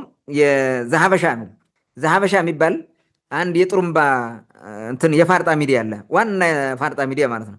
ይሄም እንግዲህ ከትላንት ወዲያ ነው በጽሁፍ ነው የዘገበው። ይሄኛው ምናልባት በድምፁ ማውርቶት ሊሆን ይችላል። በዚህ ጉዳይ የጽሁፍ ረጅም ጽሁፍ ጽፏል። የበጋንጀት የሚያክል ጽሁፍ ነው፣ ረጅም ጽሁፍ የጻፈው ማለት ነው። ልክ እነ ኤርሚያስ ለገሰን እንትን እንደቀባጠሩት እሱም አብሮ ቀባጥሯል። በጽሁፍ ነው የቀባጠረው። ይሄኛው በሰነዱ በትግርኛ የተጻፈ ነው የሚል አላየሁም። ከበር ላይ ያቀረበው የአማርኛ ጽሁፍ ነው። ከበር አድርጎ ያቀረበው በደንብ የማይታይ የብለር የሆነ ግን ሞር እንትን አድርገህ ዙሚን አድርገህ ሞር እንትን ሜጋፒክስሉን ጨምረህ ስታየው የምታየው ነገር አለ በሪዞሉሽኑ ማለት ነው። እና አማርኛ ጽሁፍ ነው ራሳቸው የጻፉት ማለት ነው። እንግዲህ ይህ ግለሰብ ያኛው ምንም ያሳየው ጽሁፍ የለም። ይህ ግለሰብ በቅማንት ጥላቻ ያበደ የሰከረ ዘላባጅ ዘገባ የሚጽፍ ነው። ብዙ ጊዜ ነው በነገራችን ላይ በጣም ብዙ ጊዜ እና ግለሰብ ከዚህ በፊት አይ ቲንክ ዘሀበሻ የሚባል በእንትን የሚጽፍ ነበረ፣ በዌብ ፔጅ ማለት ነው ዌብሳይት ምናምን ነገር ይጽፍ ነበረ። እዛ ላይም ስለ ቅማንት ያልሆነ ነገር ሲዘግብ የነበረ ነው። ከዚህ ከ2010 ዓ.ም ጀምሮ ደግሞ በፌስቡክ በጣም ብዙ ስራዎችን ሰርቷል። ከ2010 ጀምሮ ማለት ነው። አንዳንዶቹን ላንሳቸው። በፈረንጆቹ ሜይ 3 2021 በእኛ 2013 ማለት ነው። አይ ቲንክ ሜይ ነው የሚለው ያኛው ሚያዚያ ማለት ነው። ሚያዚያ 2013 የዘገበው ማለት ነው። ኤግዛክትሊ ቀኑን አላውቅም። ሜይ 3 ነው የሚለው በዛኛው ሜይ ሰርድ ነው። ኦኬ ምን ብሎ ጻፈ? ኢሰመጉ የቅማንትን ታጣቂ ኢሰመጉ ያወጣው መግለጫ ነበረ። ምን ማለት ነው? የቅማንት ታጣቂ በመከላከያው ላይ የሰብአዊ መብት ጥሰት ፈጸመ አይነት ዘገባ ዘግቦ ነበር ኢሰመጉ የሚባል። ይሄም ራሱ አናዘር ፋርጣ ነው። አስተሳሰቡ አናዘር ፋርጣ የሆነ የተረገመ ድርጅት ማለት ነው ኢሰመጉ የሚባል። ይሄን የሰራው የሰብአዊ መብት ድርጅት ምናምን ምናምን ነው። ለቅማንት መጨፍጨፍ ትልቁ ሚና የተጫወተው ኢሰመጉ ነው ራሱ አብሮ ማለት ነው። የዚህን መግለጫ እንዳለ ለጥፎ ጽፎ ሲያራግብ ነበረ ያን ጊዜ ማለት ነው። አንድ በል እንዲያው ዝም ብዬ አልፌ ነው። በጣም ብዙ ነው ስለ ቅማንት ምን ቀን ሙሉን እኮ ሲዘግብ የነበረው ይሄ ሰውዬ ማለት ነው። ሌላው ደግሞ ምን ይላል? አሁንም በሌላ ጊዜ ማለት ነው ሜይ 3 2019 በእኛ 8 ዓመት ቀንሰው ሜይ ስለሆነ 2011 ማለት ነው የአማራና የቅማንት የሰላም ኮንፈረንስ ተጀመረ በሚል ደስኩሯል። ሳይንስ አምባ ተሰብስበው የአማራ ክልል ባለስልጣን እና አምባቸው ምናምን ያሉበት እንትና ያለበት ማለት ነው። አበራ ለማየሁ ባንዳ አብሮ ያለበት ጄኔራሎቹ ያሉበት እነ ዮሴፍ ረታና የሆኑ ሙስሊሞች እንትን ላይ ያሉት የታሰረው ይሄ አሁን ማን ቦያለው ነው የሚባለው እነሱ ሁሉ ያሉበት ማጭበርበሪያ ማለት ነው። ቅማንት ታረቀ ጨፍጭፈው ሲያበቁ እኮ ነው እርቅ ምናምን እያለው የቀለዱት። የእኛ ጥያቄ መለስ ነው እንጂ እርቅ ያልተጣላውን አሁን ቅማንትና አማራ ታረቀ ነው። የቅማንትና አማራ እርቅ ተጀመረ ብሎ ጻፈ። ይሄ ሁሉ የሴራው እንትን ነው። ሌላ ፌብሩዋሪ 8 በፈረንጆቹ 2019 ይሄም 2011 ነው። ፌብሩዋሪ ማለት ነው ወይም መጋቢት መጀመሪያ ማለት ነው። አይ ቲንክ የካቲት መጀመሪያ ማለት ነው 2011 ምን ይላል? በፍጹም ጥላቻ ውስጥ ሆኖ የሚንቀሳቀሰው የቅማንት ኮሚቴ ያቃጠለው ንብረት ብቻ ሳይሆን ወደ 55 የሚጠጉ እንስሳትንም አቃጥሏል ብሎ አዘዞ ከባቢ ሆን ብለው ያቃጠሉት ነው። እኔ እዛ ነው የነበርኩት እኮ። ሆን ብለው ባለቤቶች አቃጥለው ካሳ ምናምን ከመንግስት ለመቀበል የሰሩት ስራ ነው፣ ሴራ ነው። አቃጥለው ከብቶቻቸውን እንትና እህላቸው ሁሉ አቃጥለው ይኸው የቅማንት ኮሚቴ ያቃጠለው ብሎ እንትን ያደረጉት እሱም ፎቶ ለጥፎ እዚህ ጋር ጻፈው ማለት ነው። 55 ከብቶችን ሁሉ አቃጠለ ብሎ የጎንደርን ህዝብ በቅማንት ላይ የማሳሳት ትልቅ ስራ ከሰራው አንዱ ይሄ ነው። ማየት ትችላለህ ማለት። ሌላው መስከረም 5 በፈረንጆቹ 2017 በእኛ 2010 ማለት ነው 2010 የቅማንት ኮሚቴ የሚባል ግን እብደት ላይ ነው እንዴ? ተመልከት፣ ሚዲያ ነው እንግዲህ። የቅማንት ኮሚቴ የሚባለው እብደት ላይ ነው እንዴ? ሆን ብሎ እየሰራ መሆኑን በዚህ ሾልኮ የወጣ ዶክመንት ላይ ተመልከቱት ብሎ የቅማንት ኮሚቴ ስታብሊሽ አድርገው እንትኑን ስራውን ለመስራት ማለት ነው። የኮሚቴ ስራ ለመስራት ትንሽዬ ስትራቴጂክ እቅድ ሰርቶ እየተንቀሳቀሰ እሱን አምጥቶ በቀይ ቀባብቶ የለጠፈው ማለት ነው። ከዛ በኋላ ከወያኔ ጋር ሆነው እንደሚሰሩት ብሎ ያራገቡት ማለት ነው። ዋና አራጋቢው ይሄ ነበረ፣ አውጥቶ ያራገበው ማለት ነው። ሌላ ዲሴምበር 11 ወይም 11 ዲሴምበር 2018 በእኛ 2011 መቼ ነው? ታህሳስ ማለት ነው። ምን ብሎ ጻፈ ደግሞ? የቅማንት ህዝብ ባካሄደው ሰላማዊ ሰልፍ አይከል ላይ አድርገው አንዴ በታንክ በምን አስፈራርቶ እንትን አድርጓል ይመስለኛል። ባካሄደው ሰልፍ ኮሚቴው ህዝቡን ስለማይወክል በህግ ይጠየቅልን ብሏል አለ። የቅማንት ህዝብ አሁን ኮሚቴ በህግ ይጠየቅልኝ ብሎ ያውቃል? እንዴት አይነት እንትን እንዳለ። ዲሴምበር 6 2018 አሁንም 2011 በእኛ ማለት ነው። አሁን ታህሳስ ቀደም ብሎ ከቅድሙ ዘገባ ቀደም ብሎ ማለት አብን መንግስት በቅማንት ኮሚቴ ላይ እርምጃ ይውሰድ ብሎ ያወጣው መግለጫ ነበረ። እርሱን እንዳለ ወስዶ እሱም አራገበው ማለት ነው።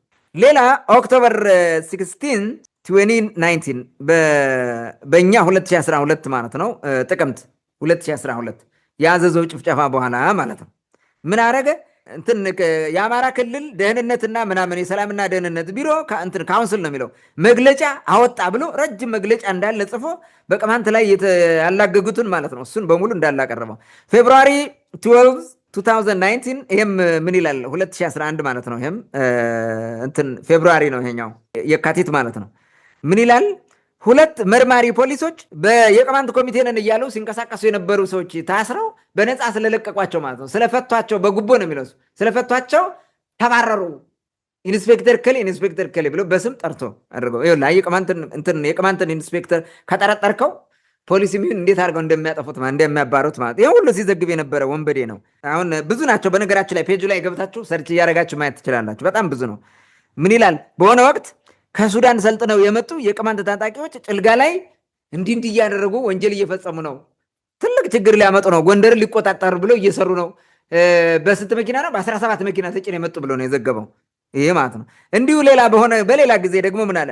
በጨንጮቅ የህወሓት ጦር መሳሪያ ተገኝቷል በስር ኮንስትራክሽን አማካኝነት የገባው ተብሎ የሆነን ሰው እያዋራ ደውሎ አንድ ምንም የማያውቅ ተራ ግለሰብ እያስለፈለፈ እውነት አስመስሎ ያወራል ማለት ነው። ይሄን ሌላ ደግሞ ታስታውስ ከሆነ ከሶማሌ ክልል የመጡ ሶማሊያዎቹን የሶማሌ ማንነት ያላቸውን ጭልጋ ላይ የቅማንት ኮሚቴ አግቶ ብር ምናምን ትልቅ ብር ጠይቆባቸዋል አግቶ ምናምን ብሎ ከሶማሌ ጋር ሁሉ ሊያጣላ ማለት ነው። እና የቅማንት ኮሚቴ መጥፎ እንደሆነ ጽንፈኛ እንደሆነ ሀገር እያመሰ እንደሆነ ለኢትዮጵያ ሕዝብ ለዓለም ሲያስተላልፍ የቆየ ደንቆሮ ሚዲያ ነው ማለት ነው። ይሄ አሁን ያለምንም እንትን ማለት ነው። ዛሬም ዘልቋል። በሚገርም ሁኔታ እንደዚህ አይነት ጅል ሚዲያ 2.6 ሚሊዮን ተከታይ ያለው ፌስቡክ ላይ የሚገርመው ማለት እንግዲህ እነዚህ አሁን ሁለቱ ያደረጉትን አይተናል። ሌላም አለ በነገራችን ላይ ለዛሬ እንተው። ሌላም አንድ ሴትም እንደዚህ ያለ ያበደ ሴት አለ እንደዛ ሲያደርግ ያየ ነው። እንግዲህ እነዚህ ፍላጎታቸው ምንድነው? ኤርሚያስ ፍላጎቱ ምንድነው? አሁን ኢሚዲየት ፍላጎቱ ገንዘብ መሰብሰብ ነው። ለብልጽግና ሰርቶ ገንዘብ መሰብሰብ ነው። ይሄ ኢሚዲየት ፍላጎቱ ነው እና ቤተሰቡን መቀለብ ማለት ነው። የዩቲዩብ ተከፋይ ነው። የዩቲዩብ ጡረተኛ ነው። በቃ ሌላ ነገር የለውም። ስለዚህ የግዴታ ማውራት አለበት። እንደገና ደግሞ ብልጽግና ገንዘብ ይሰጠዋል። ስለዚህ ለዛ ነው እንትን የሚያደርገው ማለት ነው። የኦህዴድ ግርድናውን ተወጥቷል፣ ገንዘቡን ያገኛል ማለት ነው። ይህን ማድረግ ነው የመጀመሪያው። ከዛ ቀጥሎ የኦሮሞነት ደምም ታሳስበዋለች ማለት ነው። እዛ ገብቷል። ቅድም አንስቼዋል። እኛ ባለቀትር ነን፣ ከባለቀትሩ ጋር እሰልፋለሁ፣ እዛ ውዬ ብጠቀም ይሻለኛል ብሎ የገባበት ነው። ስለዚህ ያን እየተወጣ ነው ማለት ነው። የዜግነቱን እየተወጣ ነው ማለት ነው በኦሮሞነት። ሌላው ደግሞ ዋናው ደግሞ ኦህዴድን ማስቀጠል ነው። ኦህዴድ ሄጀሞኒ ዴቨሎፕ ማድረግ ይፈልጋል። ስርወ መንግስት መመስረት ይፈልጋል። ቅድም እንዳልኩት ጥንታዊ የሆኖችን ታሪክ ያላቸውን ህዝቦች ማጥፋት፣ ማፈራረስ፣ እርስ በርስ ማናከስ ይፈልጋል። አከፋፍሎ መግዛት የሚፈልገው ከዛ በኋላ ዶሚኔት ያደርጋል። ይህንም አብሮ ኮንትሪቢዩት እያደረገ ነው ኤርሚያስ ባጭሩ። ሄኖክ የሚባለው ሰውዬ ደግሞ የዛሀበሻው የጋፋት ማህበር አባል ነው። ግዴታ ነው። የማህበሩን ዓላማ ግዴታውን እየተወጣ ነው። የተሰጠው ግዳጅ ይሄ ነው። ቅማንትን ማብጠልጠል ዋና ስራው ነው። ሌላው ጸረ ቅማንትነት ነው። የፋርጣው ማህበር እንግዲህ ዋና ስራው ቅድም አንስተናል፣ ጸረ ቅማንትነት ነው። ያን በውስጡ ያሳደገውን ጸረ ቅማንት የሆነ ስነልቦናውን እየቀለበ ነው ማለት ነው፣ እያረካ ነው ማለት ነው።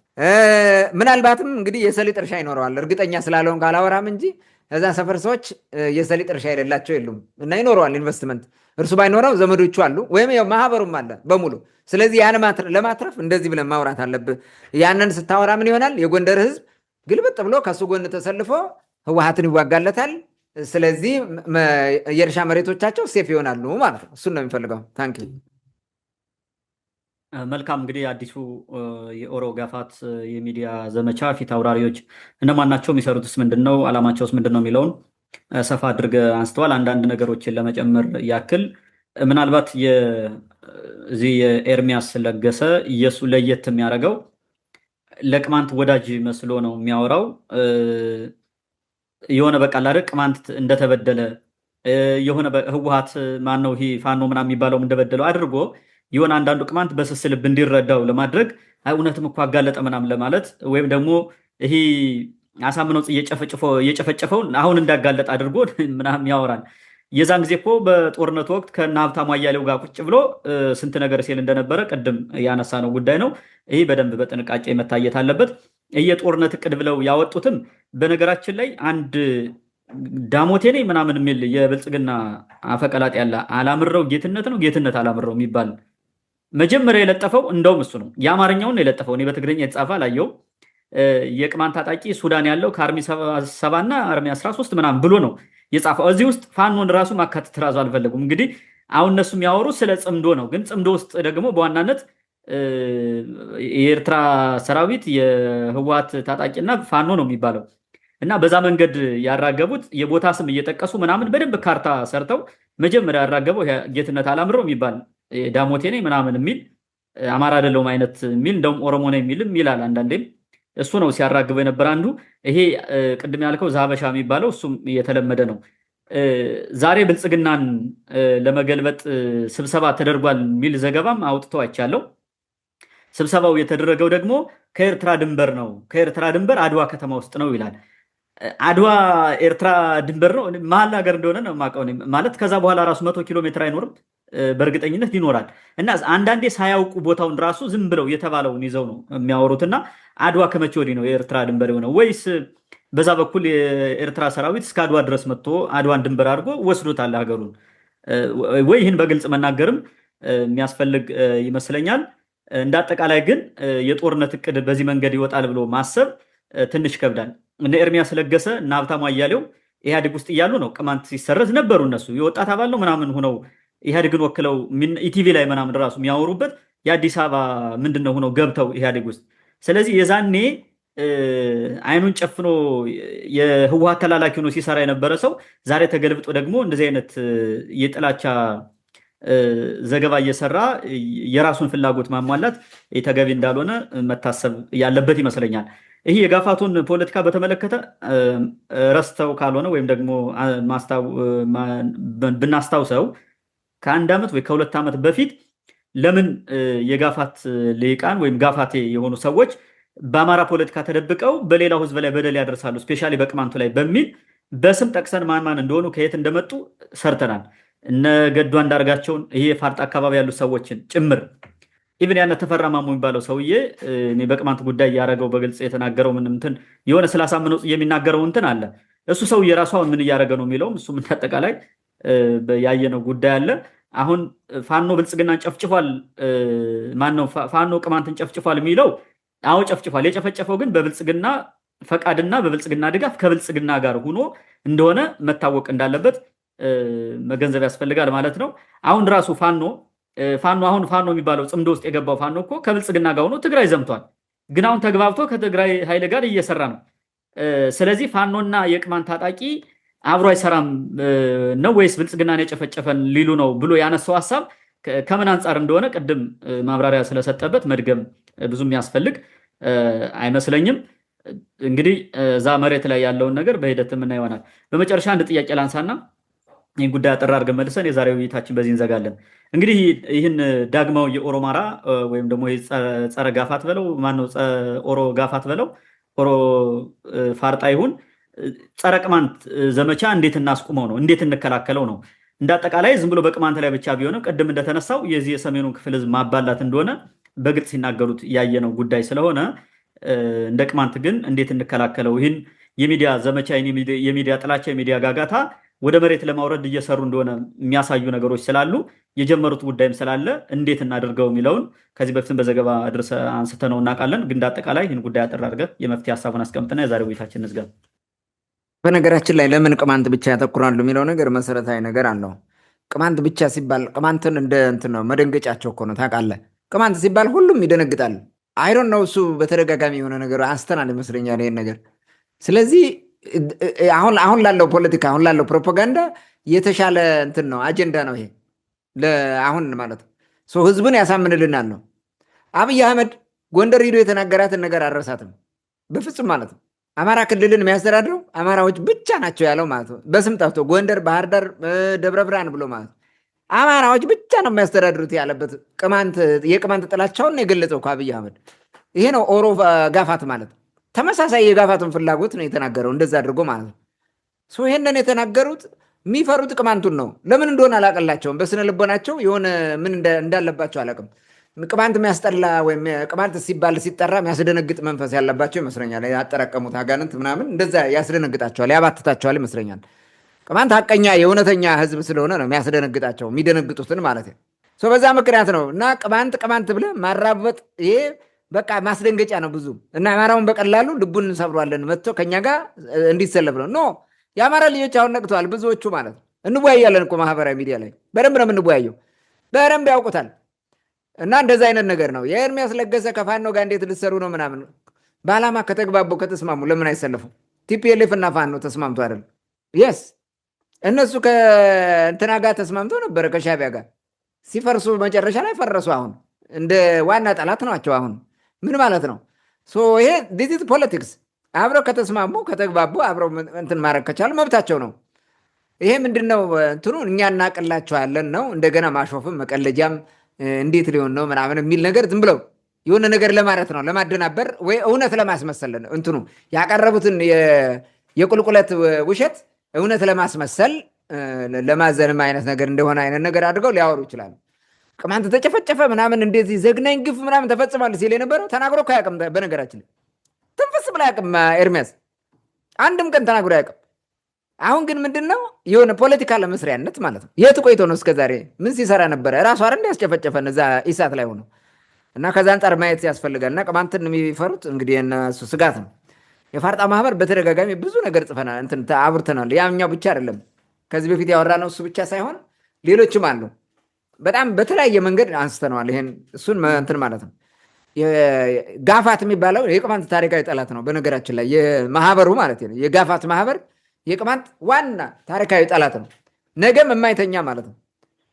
ሀሳቡና እንትኑ ይሄ ስሜቱ ይሄ መንፈሱ እስካልተገረዘ ድረስ ጸረ ቅማንት ነው።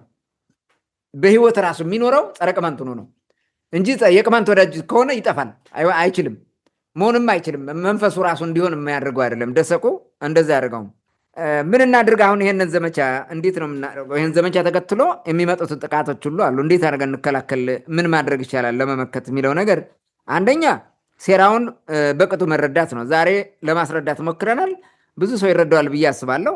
በዛ መንገድ ማየት ነው መረዳት። የኦሮማራው እንትን ይሄ ምንድን ነው? የኦሮ ጋፋቱ ቡድን ምንድን ነው የሚያደርገው? በአማራ ስም ተደብቆ ኦሮማራ ብሎ ሲያሾፍ ነበር። አሁን በትክክል ስሙን አግኝተነዋል። ኦሮ ጋፋት ነው። ኦሮማራ የሚለውም የኦሮ ጋፋት ነው እንጂ የአማራው አልነበረም። እንደዚህ አይነት ተንከሲ ስም አይደለም የአማራው። በነገራችን ላይ አማራ የሚባለው ህዝብ እንደ ፋርጣው ተንኮለኛና ሴረኛ ከሆነ አገር ትጠፋ ነበረ። እነዚህ እኮ ናቸው አማራውን ራሱ የሚያስጠሉት፣ ብዙ ነገር የሚያደርጉት። ሲያሁን ደብተራዎች ያደረጉትን ወደኋላ ሄድና እያቸው በሙሉ ከዛ ሰፈር የመጡት ደብተራዎች እብዶች ናቸው። የሃይማኖት ሴንስ እንኳን የላቸውም። የሚሰሩትን አስበው ራሳቸውን መጽሐፍ ቅዱስ ሊቅ ተብለህ አትጠራ፣ ሊቅ አንድ ነው እሱም ክርስቶስ ነው ብሎ ነግሮናል። እነሱ ሊቀ ሊቃውንት ሁሉ አላቸው። ሊቀ ሊቃውንት መምህርም አትባሉ ተባሉ። እነሱ መምህረ መምህራን የሚል ሁሉ አላቸው። የሚገርም እኮ ነው። ጠቢባን የሚባል ሁሉ አላቸው። ሊቀ ትጉሃን፣ ሊቀ ምናምን፣ ሊቀ ማእምራን በቃ እንደ ጉድ እኮ ነው። ይሄ ብቻ ይመስላል። እስኪ አስበው የፋርጣው ማህበር እኮ ድግላሉን አይተዋል? መጠምጠሚያውን ከሌላው ቄስ በልጦ ለመታየት የሚጠመጥመውን አይተዋል? ትልቅ በቃ ቆላ ላይ ያለ የምስጥ ኩይሳ እኮ ነው የሚያክለው። ገንቸር እያለ ነው የሚሄደው። ሲሄድ አይተዋል? ምንም የተለየ እውቀት የለውም እኮ ማስፈራሪያ ነው የሚፈልገው። ትልቅ ላይ ሆኖ ትልቁ ነው መታየት ነው። የኢንፌሪዮሪቲ ኮምፕሌክሱ ማኔጅመንት ነው። አየው ጋፋት ራሱን ትልቅ ለማስመሰል ሲጠቀም ማለት ነው። እዛ ውስጥ ገብቶ ይሄን ነው የሚያደርጉት እኮ ይሄ ቡድን ነው። ይሄን በደንብ አድርገህ ማወቅ ነው። ሴራ ሌላውን አጥፍቶ መኖር ነው የሚፈልገው። ዲሞራላይዝ ሆነ አንተ የእሱ በታች ሆነ እንድትኖር ነው የሚፈልገው። ቢችል ሁሉም ለማኝ ቢሆን ደስ ይለዋል። ልክ ደቡብ ጎንደርና አብዛኛው እንደዛ እኮ ነው ያደረጉት።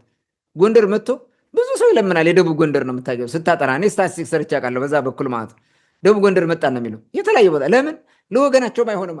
እንደዛ ሲሆን ነው የሚረኩት። ከውስጣቸው ያለ መንፈስ ያን ነው የሚያረካቸው። እሱ ነው አፋጅተው አጋለው ደም ሲፈስ ነው የሚረካው። ደሰቅ እንደዛ ነው የሚረካው። በዛ መንፈስ ነው የሚመሩት። ቢጠመጥም ገንቸር ቢሆን የፈለገ ነገር ቢያደርግ ይሄን ከማድረግ አይወጣም። ጸረ አማራ ነው፣ ጸረ የራሱ ህዝብ ነው፣ ጸረ ቅማንት ነው፣ ጸረ ሌላው ነው፣ ጸረ ኢትዮጵያ ነው፣ ጸረ ጎንደር ነው። በፍጹም ለጎንደር ማያስብ፣ ለአማራው ማያስብ፣ ለቅማንት ማያስብ በፍጹም። በአማራ ስም መጥቶ ቢጨፈጭፍ የራሱ ነው ይህን የሚያደርገው ማለት ነው። የደንቢያ ሰው እኔ ከዛ በፊት አውቋለሁ እኮ ግጭት ከመነሳት በፊት የደንቢያን ሰው አውቋለሁ። ብዙ ዘመዶች አሉኝ የደንቢያ አማራንን ብለው የሚኖሩ ግን ዘመዶች የእኔ ዘመዶች ማለት አሉ። እንተዋወቃለን። የሚታወቅ ነገር ነው። እና ይሄ ደሊብሬትሊ ነው እንደዛ እንትን ያደረጉት ሆን ብለው ማለት ነው። ስለዚህ ይህንን ኃይል ለይተህ ማወቅ ያስፈልጋል።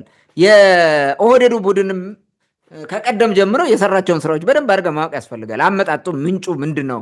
ታሪካዊ ዳራው ምንድን ነው ብለህ ማየት አለብህ።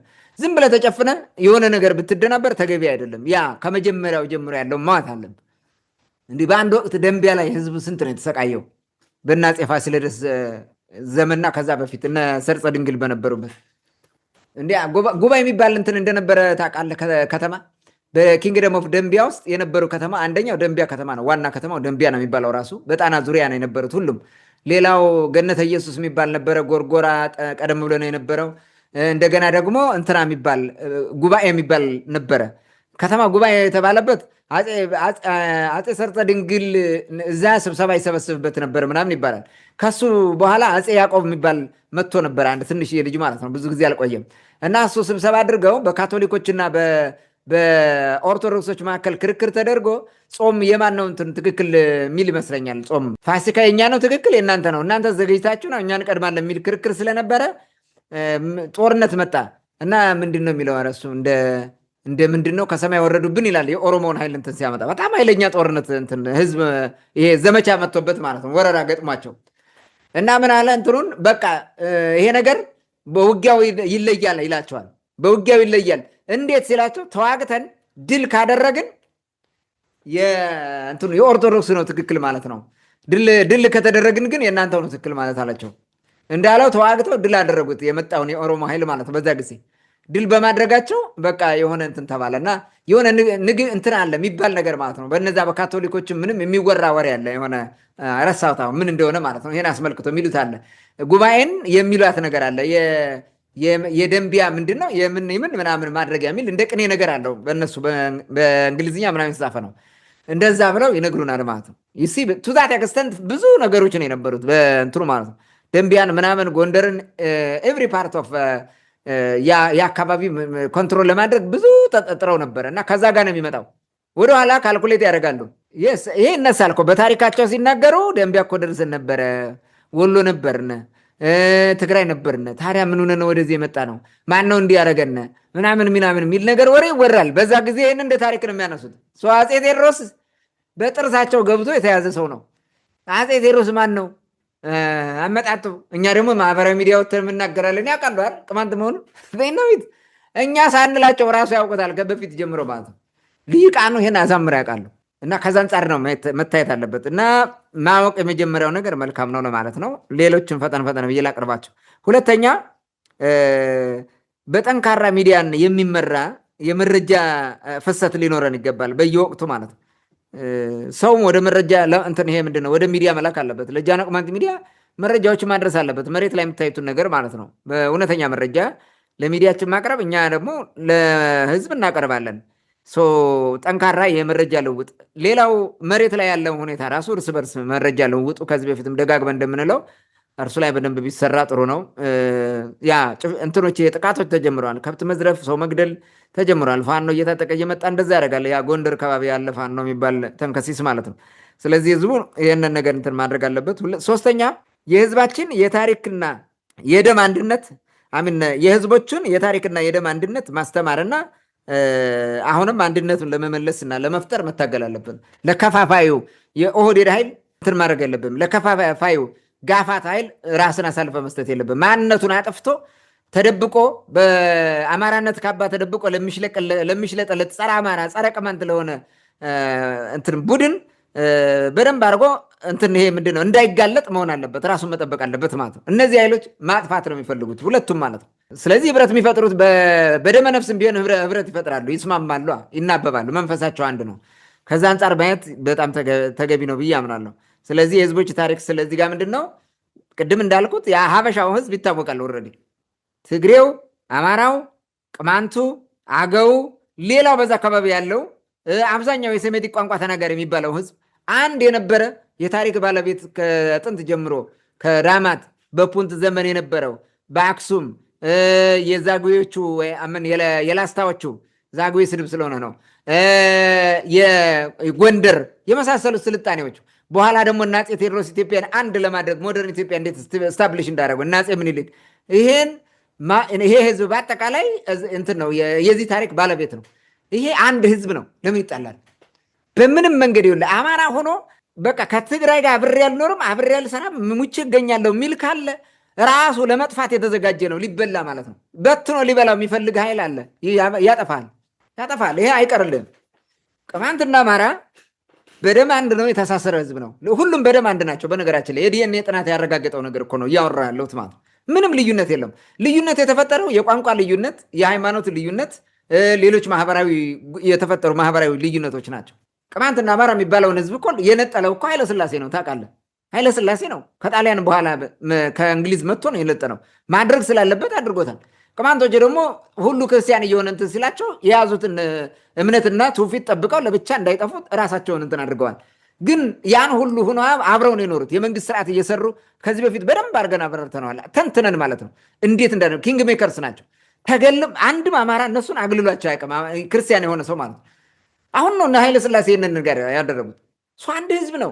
ወደዛ አንድነት የሚመጣበትን ቅማንትነቱም ተከብሮ አማራነቱም ተከብሮ በአንድነት ለጋራ ዓላማ የሚሰሩበትን ነገር ነው መፍጠር ያለብን ማለት ነው።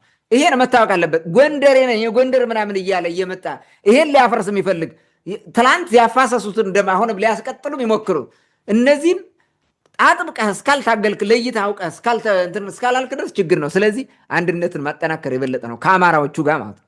በውስጥ አንድነት የራስህ እንዳለ ሆኖ አማራዎቹ ጋር ያለህን አንድነት ማጠናከር አለብህ። ከትግራይም ከአገውም ጋር ያለህን አንድነት ማጠናከር አለብህ። እኔ ጨፍላቂ ነኝ፣ እኔ ነኝ የምመራ፣ እኔ ነኝ እንደሆንኩ ምናምን የሚል አይነት ነገር የሚመጣ እሱን ወዲያ በለው። ቅማንት አገው ነው ምናምን የሚለው እሱን ተው። ይሄ ጨፍላቂ ውሳቤ ነው፣ የደመነፍስ ስራ ነው። በአንድነት እንዳለ ባለበት ሆኖ ወንድማማች እንደሆነ ይታወቃል። በወንድማማችነቱ ይቆማል። እኔ የሚል ነገር ከመጣ ትፈርሳለህ። ጠላትም የሚፈልገው እሱን ነው፣ ያን ነው የሚፈልገው። ይሄኛውን በደንብ አድርገን መስራት አለበት። በህዝቦች አንድነትና የጋራ ተጠቃሚነት ስራ መሰራት አለበት፣ በአማራውም በቅማንቱ ማለት ነው። እንዲህ ባለፈው ይሄ ከ2008 ጀምረው በተለይ 2011 ጀምረው ያደረጉትን ሴራ ዛሬ ሊደግሙብህ ሲመጡ ሞኝ መሆን ነው። አልፈ ስትሄድ የመታ እንቅፋት ደግሞ ስትመለስ ከመታ አንተ ነህ ጅሉ ማለት ነው። እንቅፋቱ አንተ ነህ ሂደህ የምትወጣበት ማለት ነው። ሰው እንደዚህ አይነት ነገር ነው። ይሄ እንቅፋት ነው። የደሰቁ ኃይል እንቅፋት ነው። ስለዚህ አሁን ተመልሰ በዚህ እንቅፋት መመታት የለብን፣ መብሰል ያስፈልጋል ማለት ነው። አንድነትን መስራት ያስፈልጋል እና ወደ አማራም ወደ ቅማንት የሚዞር አፈሙዝ ሊኖር አይገባም። የጋራ ጠላት ሊኖር ይችላል። የጋራ ጠላትን በጋራ መከላከል ላይ ማተኮር የተሻለ ነው መሰለኝ። ሌላው የሚፈጠሩ ጥቃቶችን ለመመከት ኢንኬዝ ይፈጠራል፣ ለመመከት መዘጋጀት፣ ራስን ለመከላከል መዘጋጀት ያስፈልጋል። አታንቀላፉ ቅማንቶች፣ በተለይ መሬት ላይ ያላቸው። አሁን ይሄ ስግብግብ የፋርጣ ሴረኛ ቡድን የሚመራው የደሰቅ ቡድን ጠመንጃን አንግቶ እየመጣ ከብት ይወስዳል። ሰሞኑን እኮ 250 ከብት 500 ከብት ተወስዷል ቅማንት ላይ ቋራ እንትና ጭልጋ በቆላው ከባቢ ኳቢር ለምዬ ባለፈው የተዘገብ ነው። ነገም ሌላ ያደርጋሉ። ፕሊዝ እዚህ ጋር ዝም ብላችሁ ማንቀላፈት የለባችሁም። ራሳችሁን ለመጠበቅ ነቅታችሁ መቀመጥ አለባችሁ። ሳናውቅ ሳንጠረጥር መጡ ይመጣልሃል፣ ጠርጥር እንጂ ዛሬ። ይሄ በጣም ወሳኝ ነው። ሌላው የጋፋቱ ተንከሲስ ስውር ማህበር በትግል መፍረስ አለበት። በትግል መታገል አለበት። ቅማንት ብቻ ታግሎ አይደለም የሚያሸንፍ፣ አማራውን መታገል አለበት። ጀምሯል። የአማራ ልጆች አሁን እኛ ጋር አብረው ይወያያሉ። እንደዚህ አይነት እንትን እንዲወሰድ ስራ እየሰሩ ነው። ጀምሯል። ይሄንን መታገል አለብን የበለጠ ማለት ነው። እንዲህ ሲሆን የአማራውና የቅማንቱ ወንድማማችነት የበለጠ ታጠነክረዋለህ፣ በአንድነት ትቆማለህ ማለት ነው። የአማራው አማራነት ለቅማንቱ አይቸግረውም፣ የቅማንቱ ቅማንትነት ለአማራው አይቸግረውም። ምክንያቱም አንድ ቤተሰብ ያሉ ወንድማማቾች ልዩ ልዩ ሀብት ይኖራቸው፣ ልዩ ልዩ አስተሳሰብ ይኖራቸዋል፣ ግን ወንድማማቾች ናቸው። እንደዛ ሆኖ የሚዘልቅበትን ሁኔታ ለመፍጠር በዚህ ደረጃ ነው መዘጋጀት ያለብን ማለት ነው። ይህን ነው ማየት ያለብን። የማህበራዊ ሚዲያ የበላይነትን መፍጠር፣ ውሸታቸውን ማፍረስ ማለት ነው። እውነተኛ የሆነ ነገሮችን መስራት አለብን። ወቅታዊ መረጃዎችን ቶሎ ቶሎ ማድረስ። እውነተኛ በውሸት የሚዘገቡ በሙሉ ውሸት ናቸው። ምንም ማድረግ አትችልም። የመንጋው የዛኛው እንትን ነው የሚሆነው፣ የነ ኤርሚያስ ነው የሚሆነው። ስለዚህ እነሱን ለመስበር ጠንካራ የሚዲያ ስራ መሰራት አለበት። ሚዲያዎቹን ማጠናከር ያስፈልጋል ማለት ነው። በመረጃ በገንዘብ በሞራል በሌሎችም ነገሮች መደገፍ በቴክኒክም ቢሆን ማለት ነው ድጋፍ በማድረግ ስራ መስራት ያስፈልጋል። ታንኪ መልካም። እንግዲህ ሰሞኑን ይህ ኃይል እንደ አዲስ የጀመረውን እንቅስቃሴ እንዴት እንመክተው ወይም ደግሞ የመፍትሄ ሀሳቡ ምን ሊሆን ይችላል የሚለው ጥያቄ ለሰጠን የመፍትሄ ሀሳብ ከልብ እናመሰግናለን። ውድ አድማጭ ተመልካቾቻችን ለዛሬ የነበረን ወቅታዊ ጉዳይ ይህን ይመስል ነበረ።